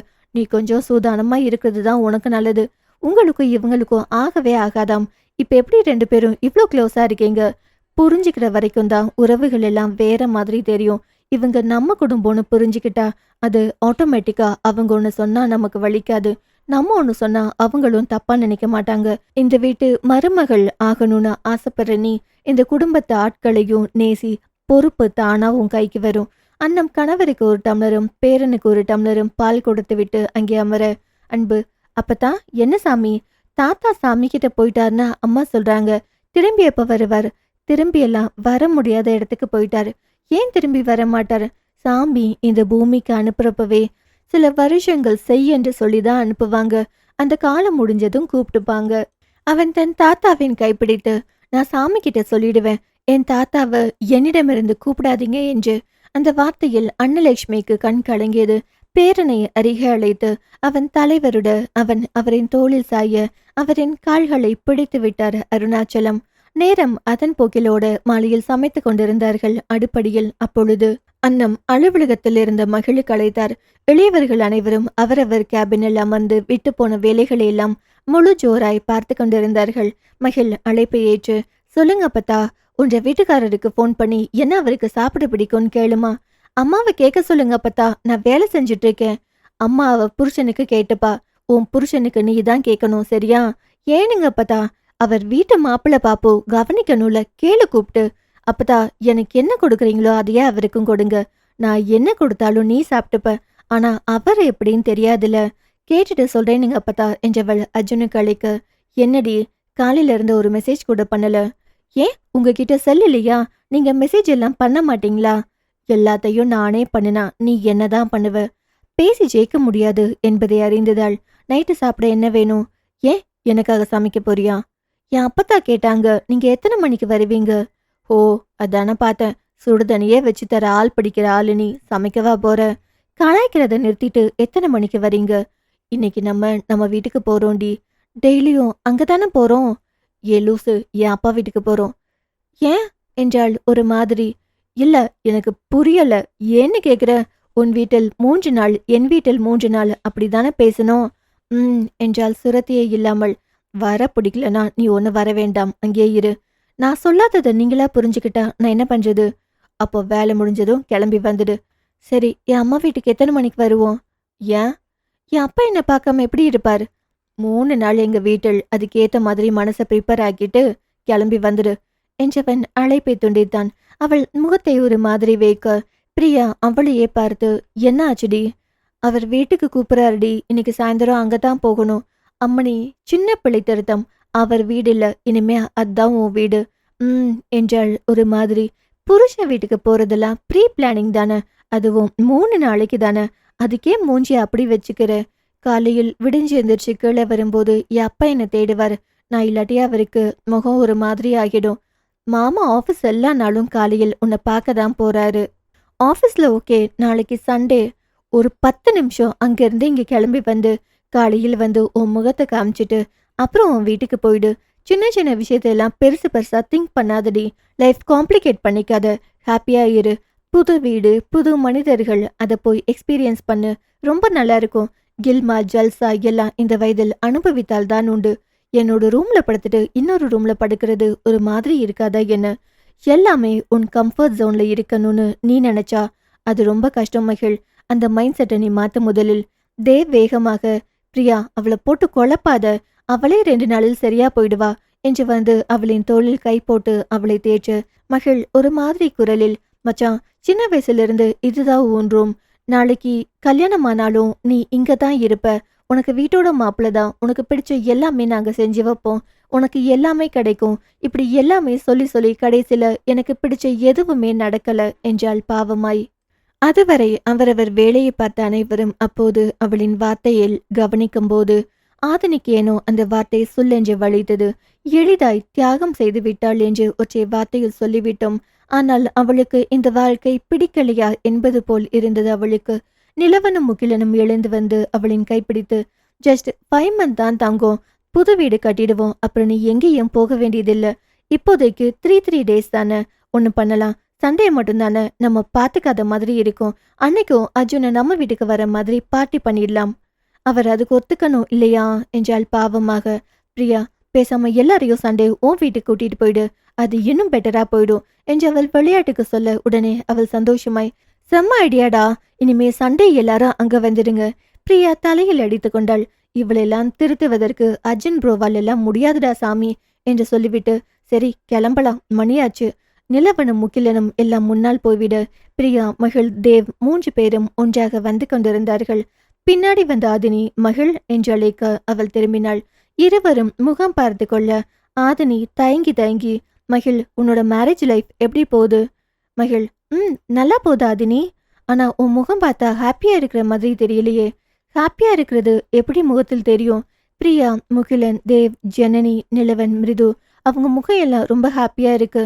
ஆனா உன் முகம் அப்படி தெரியல, அதான். ஏனோ பின்னால் இருந்த பிரியா, மகிழ் வாய்ப்பிட்டு எதையும் சொல்ல மாட்டாள் என்பதால், ஆதினி, நீ கவலை எல்லாம் படாத, அவதான் ஃபர்ஸ்ட் பேபி பெத்துக்க போறா, நீ சீக்கிரமா பெரியம் ஆயிடுவ. அந்த வார்த்தை அவள் வாழ்க்கையை தொடங்கி விட்டாள் என்பதை மறைமுகமாய் சொல்ல ஆதினி சந்தோஷமாய் தலையாட்டி விட்டு முன்னாடி நடந்து போய்விட்டாள். எல்லோரும் அவரவர் வாகனத்தில் கிளம்பும் போது மகிழ் அர்ஜுனுக்கு அழைத்து, நான் கிளம்பிட்டேன், நீங்க எங்க இருக்கீங்க? ஆஃபீஸ்ல. நாங்க வரவா? வீட்டுக்கு போவா? ஆஃபீஸ் வா. பெண்ணவள் ஆஃபீஸ் போக அங்கே பெரிய ஸ்கிரீனில் புது பில்டிங்கான பிளான் எல்லாம் அயர்லாந்தில் இருக்கும் ஒரு அலுவலகத்தில் போட்டு காண்பித்து கொண்டிருக்க அதை அர்ஜுன் பார்த்து கொண்டிருந்தான். ஓ, உங்க ஸ்டாஃப் எல்லாம் ஃபாரின் ஆட்களா? எல்லா ஊரிலும் இருக்காங்க. இது வேற ப்ராஜெக்ட்கான ஒர்க் நடந்துட்டு இருக்கு, நான் பார்த்துட்டு இருக்கேன். நான் கூட சின்ன ஆஃபீஸ் நினைச்சு அன்னைக்கு கலாச்சிட்டேன், சாரி. எனக்கு சாரி எல்லாம் இப்படி கேட்டா பிடிக்காது. பின்ன எப்படி கேட்கணும்? அவளை பிடித்து தன்னோடு மடியில் அமர வைத்து, இப்படி கூட கேட்கலாம் என்றான் இதழ்களை குவித்து அவள் பக்கம் குனிந்து. அவன் வாயின் மேல் தன் விரல்களை வைத்தவள், நானே எங்க தாத்தா இறந்துட்டாருன்னு துக்கத்தில் இருக்கேன். இப்போ இந்த கிஸ் ரொம்ப முக்கியமா? ஏண்டி, உங்க தாத்தா நல்லா வாழ்ந்து அவருடைய குடும்பத்தை எல்லாம் ஒரு நல்ல நிலையில் கொண்டு வந்து செத்து போயிருக்காரு. அதுக்கும் நான் கிஸ் பண்றதுக்கும் என்னடி சம்பந்தம்?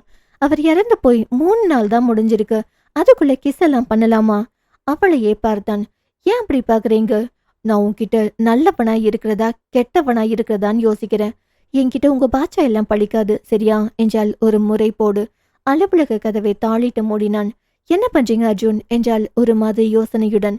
என்னை கெட்டவனாக்குறதே நீதாண்டி என்றவன் அவளை அள்ளி தூக்கி கொண்டு போய் தனக்கென்று இருக்கும் ஸ்பெசிபிக் அறைக்குள் அவளை அமர வைத்துவிட்டு அவளையே பார்க்க, அவள் கண்களை சுருக்கி மூக்கை சுருக்கி அவனை பார்க்க, ஏனோ அவளின் அந்த செய்கை அவனுக்கு பிடித்து போக வேக வேகமாய் அவளின் தாடையில் தன் கை வைத்து அவளை தன் பக்கம் இழுத்து அவள் இதழ்களை தன் வசமாக்கினான். அர்ஜுன் வேணாம் விடுங்க. அவள் வேண்டாம் எனும் போது அவன் செய்கை இன்னும் அதிகரிக்க, அர்ஜுன் நீங்க டர்ட்டி ஃபெல்லோ.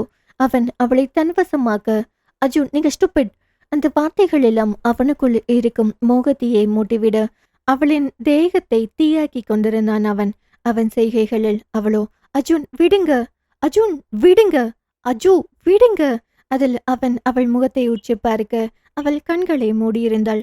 கொஞ்சம் கொஞ்சமாக அவள் முழங்கும் வார்த்தைகளில் செல்ல மொழி ஒன்று வரும் பொழுது தானாக சிரித்து கொண்டான். அதை அவளுக்கு காண்பிக்காமல் ஒரு கட்டத்திற்கு மேல் தாபம் கொப்பளிக்க தேக உரசல்களில் காமம் கண்டு நான் உனக்கானவன் என்ற செய்கையை அவளிடம் காண்பித்து முடிக்கும் போது அவள் அவனின் மார்பில் தஞ்சம் புகுந்தாள். சலனம் 489. ஆதரை கணவனுக்கு சாப்பாடு போடும்போது விஜயா, ரவி, மாப்பிள்ளை விருந்து போடணும், நம்ம நிலவனை அழைக்கணும். அம்மா அங்கதான் முகிலனும் இருக்கான், 2 பேரையும் விருந்துக்கு கூப்பிடலாம். ஆதரை, அதனால் ஒரு புது சண்டை வந்துட்டா வேணாம்ங்க. விஜயா, இப்படியே ஒதுக்கி ஒதுக்கி நிறைய ஒதுக்கிட்டான் ஆதிரை. என்ன ஆச்சு உங்களுக்கு? பேசி பேசியே வெறுப்பை ஏற்படுத்தினது நீங்க தான். இப்போ திடீர்னு நீங்க நல்லவங்களா மாறிட்டா நான் என்ன பண்ண? நந்தினிக்கும் உனக்கும் உறவு நீடிக்கணும். மிருதுக்கு ஆதினிக்கும் எப்போதுமே தொடர்பு இருக்கணும். அதனால் சிலவற்றில் எந்தவித யதார்த்தத்தையும் எதிர்பார்க்க வேணாம். நடப்பனவற்றில் போக்கில் விட்டு விடலாம். சரிங்கத்த, நாளைக்கு போய் சொல்லிட்டு வந்துடலாம். ஆதினி தீரனிடம், மாமா நீங்க எங்க? ஆபீஸ்ல தான். ஏமா? இன்னைக்கு நம்ம வீட்டுக்கு போலான்னு நினைச்சேன். தீரன், ஹோ இன்னைக்கு உங்க வீட்டில் தான் தங்குறோம், அங்கே இரு. வேணாமாமா, நம்ம வீட்டுக்கு போலாம். எனக்கு அம்மாச்சி கூப்பிட்டு இருந்தாங்க வீட்டுக்கு வர சொல்லி. அப்புறம் போகாம இருந்தா மரியாதையா இருக்காதுல்ல. ஓ கூப்பிட்டாங்களா? அப்போ ஓகே, நீங்க வரீங்களா? கூப்பிட்டாதான் அங்க வரணுமா ஆதினி? கண்டிப்பா கூப்பிட்டாதான் வரணும் மாமா. நீங்க மாப்பிள்ளை இல்லையா? என்னாச்சு உனக்கு? அவங்க இன்னைக்கு மகளுக்கு கூப்பிட்டு மாப்பிள்ளை கிட்ட என்ன சாப்பாடு வேணும்னு கேட்டு சொல்லுன்னு சொன்னாங்க. ஆனா என்கிட்ட கூப்பிட்டு உங்ககிட்ட பேச சொல்லல. எனக்கு அது ஒரு மாதிரி இருந்துச்சு. அதான் அங்க போலாமா வேணாமான்னு யோசிச்சுக்கிட்டே இருந்தேன். ஏ லூசு, அர்ஜுன் வேற வீட்டு பையன். டைரக்டா பேசுறது அம்மாச்சிக்கு சங்கடமா இருந்திருக்கும். என்கிட்ட சங்கடமா இருந்திருக்காது. எனக்கு டைரக்டா கூப்பிட்டாங்க. அது ஓகே தான் மாமா. அந்த நேரத்துக்கு என் மண்டைக்கு அது ஏறல. என் புருஷனை கூப்பிடலையே என்கிற மாதிரி கஷ்டமா இருந்துச்சு. அவளின் என் புருஷன் என்கிற வார்த்தை கொஞ்சம் புதுவிதமாக இருந்தது அவனுக்கு. சரி, நான் கிளம்பி வந்துடுவேன், நீயும் அங்க இரு என்று சொல்லிவிட்டு அவன் அழைப்பை துண்டிக்க போக, மாமா என்னப்பா இத்தனை நாள் வரைக்கும் இப்ப அப்பாவா? சொல்லுமா சொல்லுப்பா என்று சொல்றீங்களே, அதுதான் சொன்னேன் மாமா. சரி சொல்லு. எல்லாரும் அவங்க லைஃபை ஸ்டார்ட் பண்ணிட்டாங்க, நல்லது தானே? தாத்தா இறந்த பின்னாடி எல்லாரும் அவங்க லைஃபை ஸ்டார்ட் பண்றது தானே நல்லது. ஐயோ மாமா, நான் அந்த லைஃபை சொல்லல. ஃபேமிலி லைஃப் எல்லாரும் ஸ்டார்ட் பண்ணிட்டாங்க. மகிழும் கூட என்றாள் அழுத்தி. அவனுக்கு ஒரு நிமிடம் ஒரு மாதிரி இருந்தது.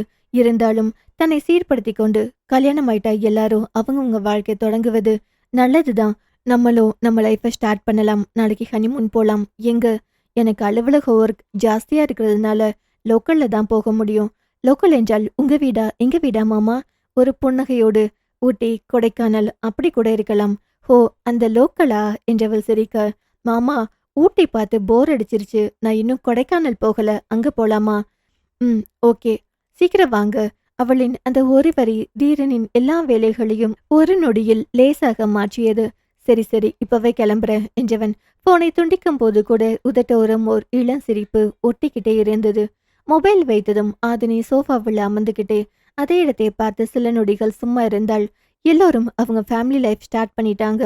அவளை சொன்ன வார்த்தை அவளுக்குள்ளேயே ஒரு சின்ன அச்சத்தை கிளப்பியது. அந்த நேரம் கார் சத்தம் கேட்டு ஜன்னல் பக்கம் ஓடி வந்து பார்த்தாள். தீரன் உள்ளே வந்தான். டை இன்னும் கள்ளட்டாமலே வர அந்த லுக்கில் அவன் இன்னும் அழகாயிருந்தான். அவளை பார்த்ததும், என்ன இப்பவே ரெடி ஆயிட்டியா என்றான். நான் எப்பவுமே ரெடிதான் மாமா, நீங்க தான் லேட் என்றவள் சிரிக்க. அப்படியா என்றவன் அவளின் கண்ணோட்டத்தை சற்று கவனித்தான். என்ன இன்னும் அதே யோசனை தானா? அவள் மெதுவாக தலையசைத்தாள். எல்லாரும் முன்னாடி போயிட்ட மாதிரி தோணுது மாமா. தீரன் அவள் அருகே வந்து நின்றான். அந்த இடைவெளி பேசாமலேயே நிறைய பேசியது. ஆதினி, லைஃப்னா ரேஸ் கிடையாது என்று மெதுவாக சொன்னவன், யாராவது முன்னாடி போறாங்கன்னு பார்த்து நம்ம வேகத்தை மாத்திக்கிட்டா நம்ம பாதை மாறிடும். அவள் அவனை பார்த்தாள். நமக்கு நம்ம டைம் வரும். அது வரும்போது நம்ம ரெடியா இருக்கணும்.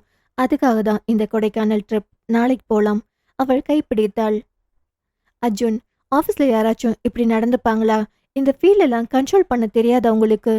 தும்மல் விக்கல் மாதிரி தான் இதுவும். அதுவும் நேரங்காலம் எல்லாம் பார்த்துட்டு இருக்க முடியாது. பேட் பாய் நீங்க. ஆனா நீ சமத்து பொண்ணுடி. அவள் முறைக்க, அவன் சிரிக்க. 6 மணிக்கு வந்து மணி 8 ஆயிடுச்சு. உங்க வீட்ல என்ன நினைப்பாங்க? சின்னஞ்சிறுசுக அவங்க அப்படிதான் இருப்பாங்கன்னு நினைப்பாங்க. உங்களை திருத்தவே முடியாது அர்ஜுன். உன்னையும் தான். எனக்கு என்ன என்று அவள் அவனை முறைக்க, என்ன பேசி பேசியே உசுப்பேத்தி அடுத்த ரவுண்டுக்கு ரெடி பண்றியா? உங்ககிட்ட பேசினா கூட தப்பு. எப்ப பாரு இதே யோசனை தான் என்று அவள் எழ, பொட்டி பாம்பா அடங்கி பால் டப்பா மாதிரி மூஞ்சி வச்சுக்கிட்டு எல்லாம் வாங்கிக்கிற. ஆனா பிடிக்காத மாதிரி காது கிளிய பேசுற. நீங்க இப்படிதான் தெரிஞ்சு போச்சு. ஒரு சிலத அப்படியே அதன் போக்குல விட்டுறது நல்லதுன்னு எங்க நந்துமா சொல்லியிருக்காங்க. எப்படியும் கை கால் உதறுனா காயோ எனக்கு தான். ஆஹா, ஓஹோ, அப்போ நான் பண்ணினது உனக்கு பிடிக்கலையா? எங்க எங்க சுத்தினாலும் அங்கேயே வந்து நிக்கிறீங்க. அப்ப பிடிக்கலையா? பிடிக்கலனா என்ன பண்ணுவீங்க? பிடிச்சிருக்குன்னா என்ன பண்ணுவீங்க?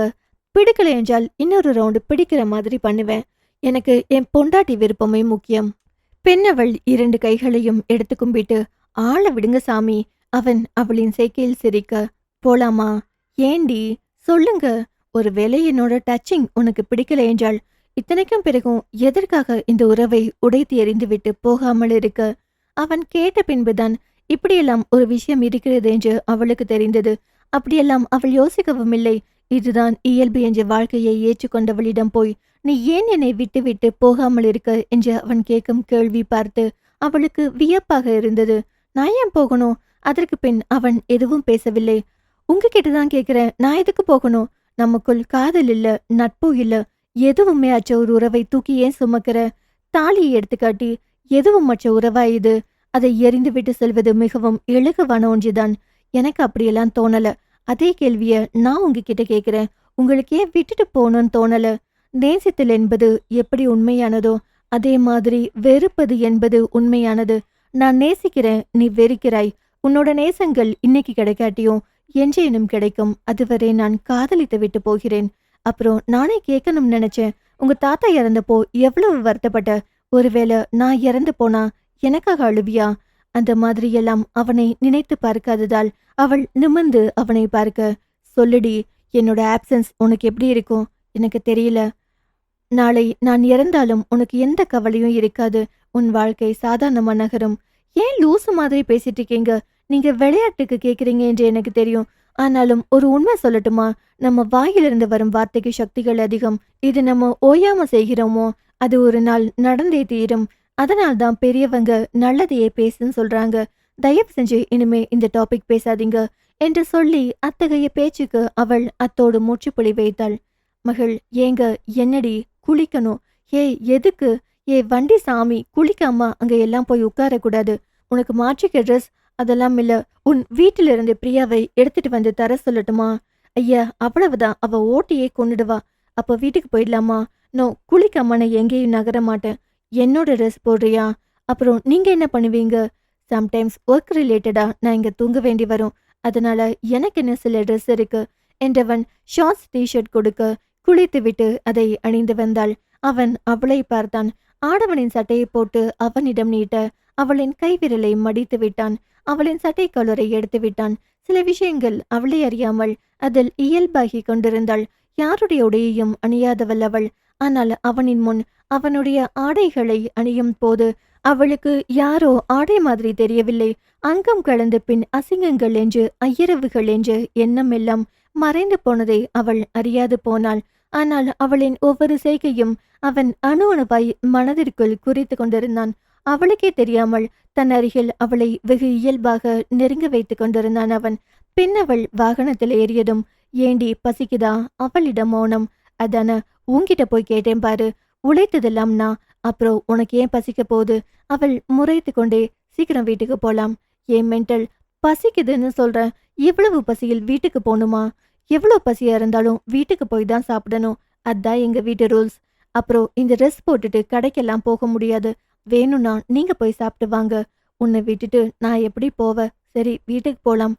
அப்போதுதான் தன் அப்பத்தான் நினைவு வர மகிழ் வேகமாக அவருக்கு அழைத்து தன் மாமியார் வீடு போவதை சொல்லிவிட்டு தன் அப்பாவிற்கு மெசேஜ் போட்டுவிட்டு போனை வைத்தாள். அர்ஜுன் வீடு வந்து விட்டது. அர்ஜுனுடன் அவனின் வீட்டிற்கு வர அப்போது அர்ஜுன் போனுக்கு உமா அழைத்தார். நாங்க ஸ்கூல் விஷயமா டெல்லி வரைக்கும் போறோம். 2 பேரும் பார்த்து பத்திரமா இருங்க என்று சொல்லிவிட்டு அவர் வைத்துவிட அர்ஜுன் அடுப்படிக்குள் நுழைந்தான். அங்கே எதுவும் செய்திருக்கவில்லை. பின்னாடியே வந்த மகிழ் இனிதான் செய்யணுமா என்றவளுக்கு ஒரு மாதிரி கண் கலங்க அவளின் குரலில் ஏதோ கண்டவன் நிமிர்ந்து பார்த்து, ஏ லூசு, கடைக்கும் வர மாட்டேங்கிற, ஏன் கண்ணு கலங்குது? எனக்கு பசிக்குது. அச்சச்சோ, கடைக்கு போலாமா? வேணா வேணா, ஏதாச்சும் செய்யுங்க. கலங்கிய விழிகளை கண்டு அவனுக்கு என்ன ஆனதோ நொடியில் அவளை கட்டி 5 நிமிஷம் என்றவன் பேசிக்கொண்டே அவளுக்கு நொடியில் உப்மாவும் பாலும் ஆற்றி கொடுக்க அவள் அடுப்படி மேடையிலேயே அமர்ந்து சாப்பிட அமர்ந்தாள். பாவமாக இருந்தது அவனுக்கு. பசி கூட வாய்விட்டு பசிக்குது என்று சொல்லாமல் மௌனமே வடிவில் இருக்கும் அவளை அவனுக்கு ரொம்ப பிடித்தது. அப்போது அர்ஜுன் நண்பன் அவனுக்கு போன் பண்ணி அழைக்க, வீட்டுக்குள் தாண்டா இருக்கேன், வா. மகிழ், ஏங்க பால் கொதிக்குது அவன் ஆற்றி கொண்டிருக்க அரவிந்தன் உள்ளே வந்தவன் அங்கே அடுப்படி மேடையில் அமர்ந்து சாப்பிட்டு கொண்டிருக்கும் மகிழை கண்டு, உங்க பொண்டாட்டி எங்க? அவள் முழிக்க எட்டி பார்த்த அர்ஜுன் அடி வாங்குவ. மகிழ் என்ன சொல்றாங்க? நான் சமைக்கிறேன்ல, அதான் கிண்டல் பண்றா. சமைக்காட்டி மட்டும் இல்லடா, டவுசர் சட்டை போட்டிருக்காங்க. அடுப்பு மேடையில் பசங்க மாதிரி உட்கார்ந்துருக்காங்க. அதான் கல்யாணத்துக்கு அப்புறம் பசங்க மாறிடுவாங்கன்னு கேள்விப்பட்டிருக்கேன். ஆனா உன்னை நான் அந்த லிஸ்ட்ல வச்சதே இல்லடா. அவளுக்கு சமைக்க தெரியாதுடா. அப்ப அவங்களுக்கு என்ன தெரியும்? என் பொண்டாட்டி பிசினஸ் உமன்டா, சாதாரணமா எடை போட்டுடாத என்று சொல்லும் போதே அவனுக்குள் ஒரு கர்வம் துளிர்த்தது. அவன் சொன்ன விதத்தை காதுக்குள் வாங்கி கொண்டே அவள் அந்த உப்மாவை ரசித்து சாப்பிட்டு கொண்டிருந்தாள். அவனிடம் கார் இருந்தது. ஒரு நாளும் உன் காரில் தான் வருவேன், என் காரில் தான் வருவேன் என்ற போட்டி இருந்ததில்லை. இதோ அவனுக்கும் பசி இருந்தது. ஆனால் அதையெல்லாம் பொருட்படுத்தாமல் தனக்கு சமைத்து கொண்டிருக்கும் அவனை அவளுக்கு பிடித்திருந்தது. நண்பனிடம் கூட விட்டு கொடுக்காமல் பேசும் அந்த தோரணை பிடித்திருந்தது. முதன் முறையாக அவனை நிமிர்ந்து பார்த்தாள் அவள். நேவி கலர் சட்டை, white colour pant, gym body, கருப்பும் வெள்ளையும் இல்லாமல் 2க்கும் நடுவில் பார்த்தவரை வசியம் செய்யும் அளவிற்கு முகமும் கண்ணும் இருந்தது. அவள் அவனை பார்த்து கொண்டிருக்கும் போது சட்டென்று திரும்பி, கூப்பிட்டியா? அவள் வேகமாக இல்லையே என்று சொல்லி குனிந்து விட்டாள். அதில் அவன் இதழ்கள் குறுநகை பூத்தது. சலனம் 490. தீரன் ஆதினின் அறைக்குள் வரும் பொழுது, மாமா, காலையில கொடைக்கானல் போறதுக்கு ட்ரெஸ் எல்லாம் எடுத்து வைக்கணும். உங்க ட்ரெஸ் கொடுத்தா நான் பேக் பண்ணி வச்சிடுவேன். எனக்கு ட்ரெஸ் மார்னிங் துருவன் கொண்டு வந்துடுவான். ஹோ சரிங்க மாமா என்றவள், நான் பேக் பண்றேன் என்று சொல்லியபடி ஒரு ட்ராலியில் உடைகளை எடுத்து வைத்து கொண்டிருந்தாள். அந்த நேரம் அவன் அலமாரியின் மேல்புறம் பார்த்தபோது ஒரு ட்ராலி இருப்பதை கவனித்தான். அந்த ட்ராலி ரொம்ப அழகா இருக்கே, இதையே நீ யூஸ் பண்ண மாட்டேங்கிற? அவள் சற்றும் யோசிக்காமல் அந்த ட்ராலியை வேகமாக எடுத்து ஓரத்தில் வைத்தாள். தீரன் அவளையே பார்த்தான். அவளோ வேகமாய் அதற்கு மேலே ஒரு போர்வையை போர்த்தி, இந்த கலர் நல்ல மாமா, அதான். ஏன் போய் சொல்கிறாள்? அது லாவெண்டர் கலர், அதுவும் அவளுக்கு ரொம்ப பிடித்த கலர். அப்படின்னா ஏன் இதை மூடி வைக்கிறாள் என்று தீரன் மனதுக்குள் தனக்கு தானே கேள்விகளை கேட்டுக்கொண்டிருந்தான். அந்த பெட்டியை பற்றி பேசிக் கொண்டிருந்த அவள் அதற்கு மேல் பேச்சை வளர்க்க விரும்பாமல் ஏதோ அவசர அவசரமாக குளியல் அறைக்குள் புகுந்தாள். அவள் அப்படி நடப்பதே அவனுக்கு அவளின் மேல் சந்தேகத்தை கிளப்பியது. பேச பேச இவ்வளவு சீக்கிரம் போக என்ன அவசரம் என்ற யோசனையோடு அவன் நின்றிருந்தான். அவள் குளியலறைக்குள் புகுந்ததும் மூடி மறைத்து வைத்த அந்த பெட்டி அவனது கண்ணில் பட்டது. பார்க்கலாமா வேண்டாமா என்ற தயக்கம் ஒரு நொடி. அவளை பற்றி இன்னும் கொஞ்சம் தெரிஞ்சிக்க இதுவும் ஒரு வாய்ப்பாய் இருக்குமோ என்று நினைத்தவன் அவள் இல்லாததை உறுதி செய்து அந்த பெட்டியை மெதுவாக திறந்தான். உள்ளே பெட்டி நிறைய பொருட்கள், ஒவ்வொன்றும் ஒவ்வொரு நாளும் தனக்காக கொடுக்க வேண்டும் என்று அவள் வாங்கி வைத்திருந்தவை. Brown colour shoe, white colour shoe, அதற்கு மேட்சாக டிஷர்ட், பேண்ட், மிகவும் காஸ்ட்லியான ஒரு சென்ட், இவையெல்லாம் அவள் வெளிநாட்டில் இருந்தபோது வாங்கி வைத்திருக்க வேண்டும் என்று தோன்றியது. அந்த உடைகளுக்கேற்றவாறு கூலர், வாட்ச்கள், விதவிதமான மாடல்களில் அவள் தனக்காக எவ்வளவு அக்கறையோடு எவ்வளவு நாளாக இவையெல்லாம் கொடுக்கணும் என்று சேர்த்து வைத்திருக்கிறாள் என்பதை நினைத்த போது தீரனுக்கு ஏனோ கண்கள் ஈரமாகியது. எடுத்த இடத்திலேயே அந்த பெட்டியை மீண்டும் வைத்து தீரன் கண்களை மூடி படுத்து கொண்டான். மனமெல்லாம் தான் செய்த தவறுகளை நினைத்து அவனை தண்டித்து கொண்டிருந்தான். அந்த நினைவுகளுக்கிடையே தூக்கம் வராமல் சிக்கி தவித்து கொண்டிருந்தான். அவளை கண்டதும் தூங்குவது போல் பாவித்தான். தீரன் தூங்கிவிட்டான் என்று நினைத்து கொண்டு ஆதினி குளியலறை விட்டு வெளியே வந்தாள். அவன் அசையாமல் படுத்திருந்ததால் அவள் மெதுவாக அவனை தாண்டி செல்ல முயன்றாள். அதே நேரம் தீரன் திடீரென்று நிமிர்ந்து பார்த்தான். அவன் பார்வை அறையின் கண்ணாடி வழியே அவளின் மறுபக்கத்தில் விழுந்தது. அங்கே அவளின் மார்பு பகுதியில் ஒரு இனிஷியல் என்ன எழுதியிருக்கும் என்று யோசித்துக் கொண்டே இருந்தவன் அடுத்த நொடியை எழுந்து அவளிடம் சென்று அவளை தன் பக்கம் திருப்பினான். அந்த கண்ணாடியில் அந்த வார்த்தைகள் தெளிவாக தெரிந்தது. தீரன். அந்த ஒரு வார்த்தை பார்த்த நொடி அவனின் உயிர் வரை துடித்தது. அந்த இனிஷியல் அல்ல, அது அவளின் உடலில் எழுதப்பட்ட அவனின் பெயர். அந்த பெயரை பார்த்த நொடியே தீரன் கைகள் தானாகவே தளர்ந்தது. அவளை பிடித்திருந்த விரல்கள் பயத்துக்கும் அதிர்ச்சிக்கும் நடுவே என்ன செய்வதென்று தெரியாமல் நின்றது. ஆதினி திடுக்கிட்டு மாமா என்று சொல்லி உடனே அவன் முகத்தை பார்த்தாள். அவன் கண்கள் அவளை பார்க்கவே இல்லை. அவளின் மார்பில் எழுதியிருந்த அந்த ஒரு பெயரையே பார்த்து உறைந்திருந்தது. இது என்று அவன் சொல்வதற்குள் குரல் உடைந்தது. ஆதினி ஒரு நொடி மௌனமாக நின்றாள். அந்த மௌனத்துக்குள்ளே எத்தனை வருடங்களின் மறைந்த வழி அடங்கியிருந்தது. மெதுவாக அவள் அவன் கையை விலக்கி ஒரு அடி பின்னால் சென்றாள். நீங்க இதை பார்க்க மாட்டீங்கன்னு தான் மூடி வச்சேன் மாமா. அந்த மாமா அவனுக்குள்ளே ஏதோ ஒன்றை குத்தியது. ஏன் என்று கேட்டான். அது கேள்வி இல்லை, அது ஒரு உடைந்த ஆணின் மன்றாடலது. ஆதினி சிரிக்க முயன்றாள். ஆனால் அந்த சிரிப்பு அவளுக்கு வரவில்லை. என் மனசுல எது எழுதப்பட்டிருக்கோ அது உடம்புலையும் எழுதப்பட்டிருக்கு, அவ்வளவுதான் என்று சொல்லி தலை குனிந்தாள். நான் எப்பவுமே உங்க எல்லைக்கு இந்த பக்கம்தான் இருந்தேன். நீங்க சொல்லாத எல்லையையும் நானே போட்டுக்கிட்டேன் என்று அவள் சொன்னபோது அவள் குரல் நடுங்கியது. தீரன் அவளிடம் ஒரு அடி நெருங்கினான். ஆனால் தொட்டு விடவில்லை. அப்போ அந்த பெட்டி, அந்த உடைகள், அந்த வாட்ச், அந்த சென்ட் எல்லாமே என்று அவன் கேட்டான். ஆதினி கண்களை மூடினாள். அது எல்லாமே உங்களுக்காக, ஆனா உங்களிடம் கொடுக்க முடியாத என்னோட காதல் என்று சொன்னாள். அந்த வார்த்தைகள் அவனை முழுக்க சாய்த்தது. நான் என்று ஆரம்பித்தவன் மீண்டும் நிறுத்தி கொண்டான். அவள் கண்களை திறந்து முதல் முறையா நேராக அவனை பார்த்தாள். தப்பா நினைக்காதீங்க மாமா, நான் எதையும் எதிர்பார்க்கல. உங்க வாழ்க்கை, உங்க முடிவுகள், அதுல நான் குறுக்க வரமாட்டேன் என்று சொல்லி ஒரு நிம்மதியான வழி கலந்த சிரிப்பு. ஆனா இந்த பெயர், இது என் உடம்புல இருக்கலாம், ஆனா இதோட சத்தம் என் மனசுக்குள்ள மட்டும்தான் என்று அவள் மார்பை தொட்டு சொன்னாள். அறைக்குள்ளே ஏனோ மௌனம் அடர்ந்தது. வெளியே காற்று அடித்தது. திரைகள் அசைந்தது.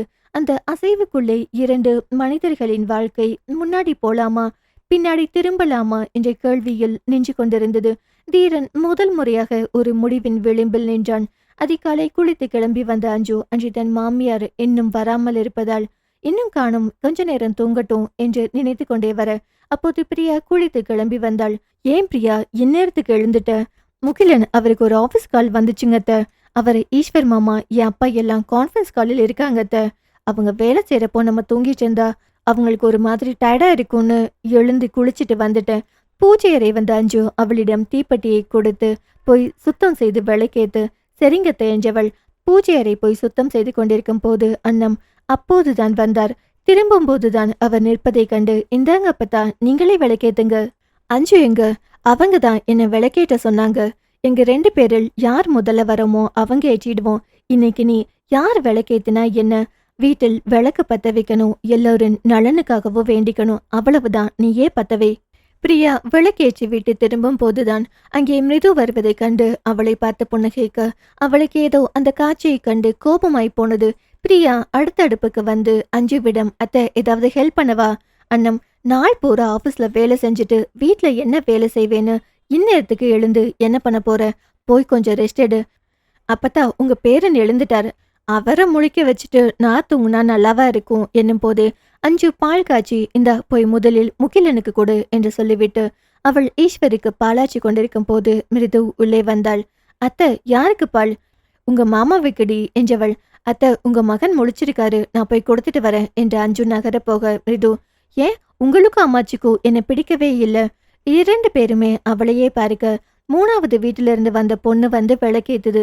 ஆனா உங்க ரத்தம் நான் தான், நான் ஏன் ஏத்தணும்னு நீங்க 2 பேருமே நினைக்க மாட்டீங்க. அஞ்சு, அவ வேற வீட்ல இருந்து வந்த பொண்ணுதான், ஆனா நம்ம வீட்டு பொண்ணு மாதிரி நடந்துக்கிறா. நீ நம்ம வீட்டு பொண்ணு, ஆனா வேற வீட்டு பொண்ணு மாதிரி நடந்துக்கிற. அண்ணம், அஞ்சுமா பால் ஆறிடும், நீ போ. அவள் எல்லாம் பட்டுதான் திருந்தணும், நீ போ என்று சொல்லிவிட்டு அவர் வேலையை பார்க்க அவளுக்கு ஒரு மாதிரி இருந்தது. ஏண்டி இப்படி இருக்க என்று கேட்க வேண்டும் போலிருந்தது. ஆனால் கேட்கவில்லை. சில கேள்விகள் கேட்டால் அது சண்டையில் முடிந்து உறவு உடையும் என்பதாலே மௌனமாக இருக்க பழகி கொண்டாள். அவள் மெதுவாக நடந்த ஈஸ்வரின் ரூம் பக்கம் போனாள். அங்கே பால் வைக்கும் போது கூட மிருதுவின் முகம் தான் கண் முன்னால் வந்து நின்றது. ஈஸ்வர் அங்கே கான்ஃபரன்ஸில் பேச தன் கண் முன்னால் இருக்கும் மடிக்கணினியின் முன் கால் மேல் கால் போட்டு அமர்ந்து பதில் பேசிக் கொண்டிருக்கும் தன் கணவனை பார்த்த அவளுக்கு சுற்றமெல்லாம் மறந்து போனது. அவனையே வைத்த கண் வாங்காமல் பார்க்க வேலையின்றி வந்துவிட்டால் வெள்ளைக்காரன் என்பதால் தன் பக்கமெல்லாம் அவர் என் கவனம் வராது என்ற நினைப்பில் அவனையே பார்க்க அவளின் குறுகுறு பார்வையின் பார்வை வீச்சை எதிர்கொண்ட ஈஸ்வர் விழியால் பாலை வைத்து விட்டு போ என்று சொல்ல அவள் வாயை ஒரு கோணி தலையை விரிக்கென்று வெட்டிவிட்டு அப்புறம் வச்சுக்கிறேன் என்று சொல்லிவிட்டு வந்தாள். கோபத்தில் வந்த மிருது பூஜை அறைக்கு எதிரே அமர அங்கே அந்த ஒளியில் மிருது நெஞ்சிருந்தாள். பூஜை அறையில் தீபம் எரிந்து கொண்டிருந்தது. பெண் அவளின் கண்ணில் கோபமில்லை, ஆனால் ஏதோ ஒரு அவமானம் அவளை உள்ளுக்குள் உசுப்பேற்றி கொண்டிருந்தது. நான் அவங்க ரத்தம், பேசும்போது இவர் நம்ம ரத்தம்னு சொல்றாங்க, ஆனா என்னிடம் எங்கே? அவளுக்கே தெரியாமல் அவள் கண்களில் நீர் தேங்க ஆரம்பித்தது. இங்கே அமர்ந்த அழுவதை காட்டிலும் தன் அம்மாச்சியிடம் பேசிவிடலாம் என்று எழுந்து போனாள். அன்னம் அடுப்படியில் வேலை பார்த்து கொண்டே இருந்தார். அவர் காதில் மிருதுவின் மூச்சு சத்தம் மட்டும் விழுந்தது. அம்மாச்சி என்று அவள் சொல்ல அவர் திரும்பி பார்க்கவில்லை. நீ வேணும்னா விளக்கு ஏத்தினேன்னு நினைச்சுக்கோ, வேணும்னா ஏத்தல நினைச்சுக்கோ, ஆனா வீட்டுக்குள்ள ஒளி இருக்கணும்னா மனசுக்குள்ள இருட்டு இருக்கக்கூடாது. அவர் குரல் கடுமையாக இல்லை, அதுவே மிருதுவுக்கு இன்னும் கஷ்டமாக இருந்தது. கோபமா பேசினா பதிலா கோபமா பேசிடலாம், இப்படி அமைதியா பேசினா அதுக்கு என்ன பதில் சொல்வது? அந்த நேரம் நிலவன் ரூமிலிருந்து வெளியே வந்தான். கண்களில் இன்னும் தூக்கம். அவன் அவளை நோக்கி வர அவளிடம் இருந்த மௌனம் அவனுக்கு ஏதோ சரியில்லை என்று சொல்லியது. மிருது, சொல்லுங்க மாமா, என்ன ஆச்சு? ஏன் டல்லா இருக்க? ஒன்னும் இல்லைங்க மாமா. அவள் இல்லை என்று சொன்னாலும் அவள் கண்களில் இருந்த சோர்வு அவனுக்கு புரியாமல் இல்லை. மிருது அவனை பார்த்தாள். அவன் பார்வை அவளை தாண்டி போனது. அந்த ஒரு நொடி அவளுக்கு இந்த வீடு தன் வீடுதான், ஆனால் தன்னிடம் இன்னும் தீர்மானிக்கப்படலென புரிந்தது.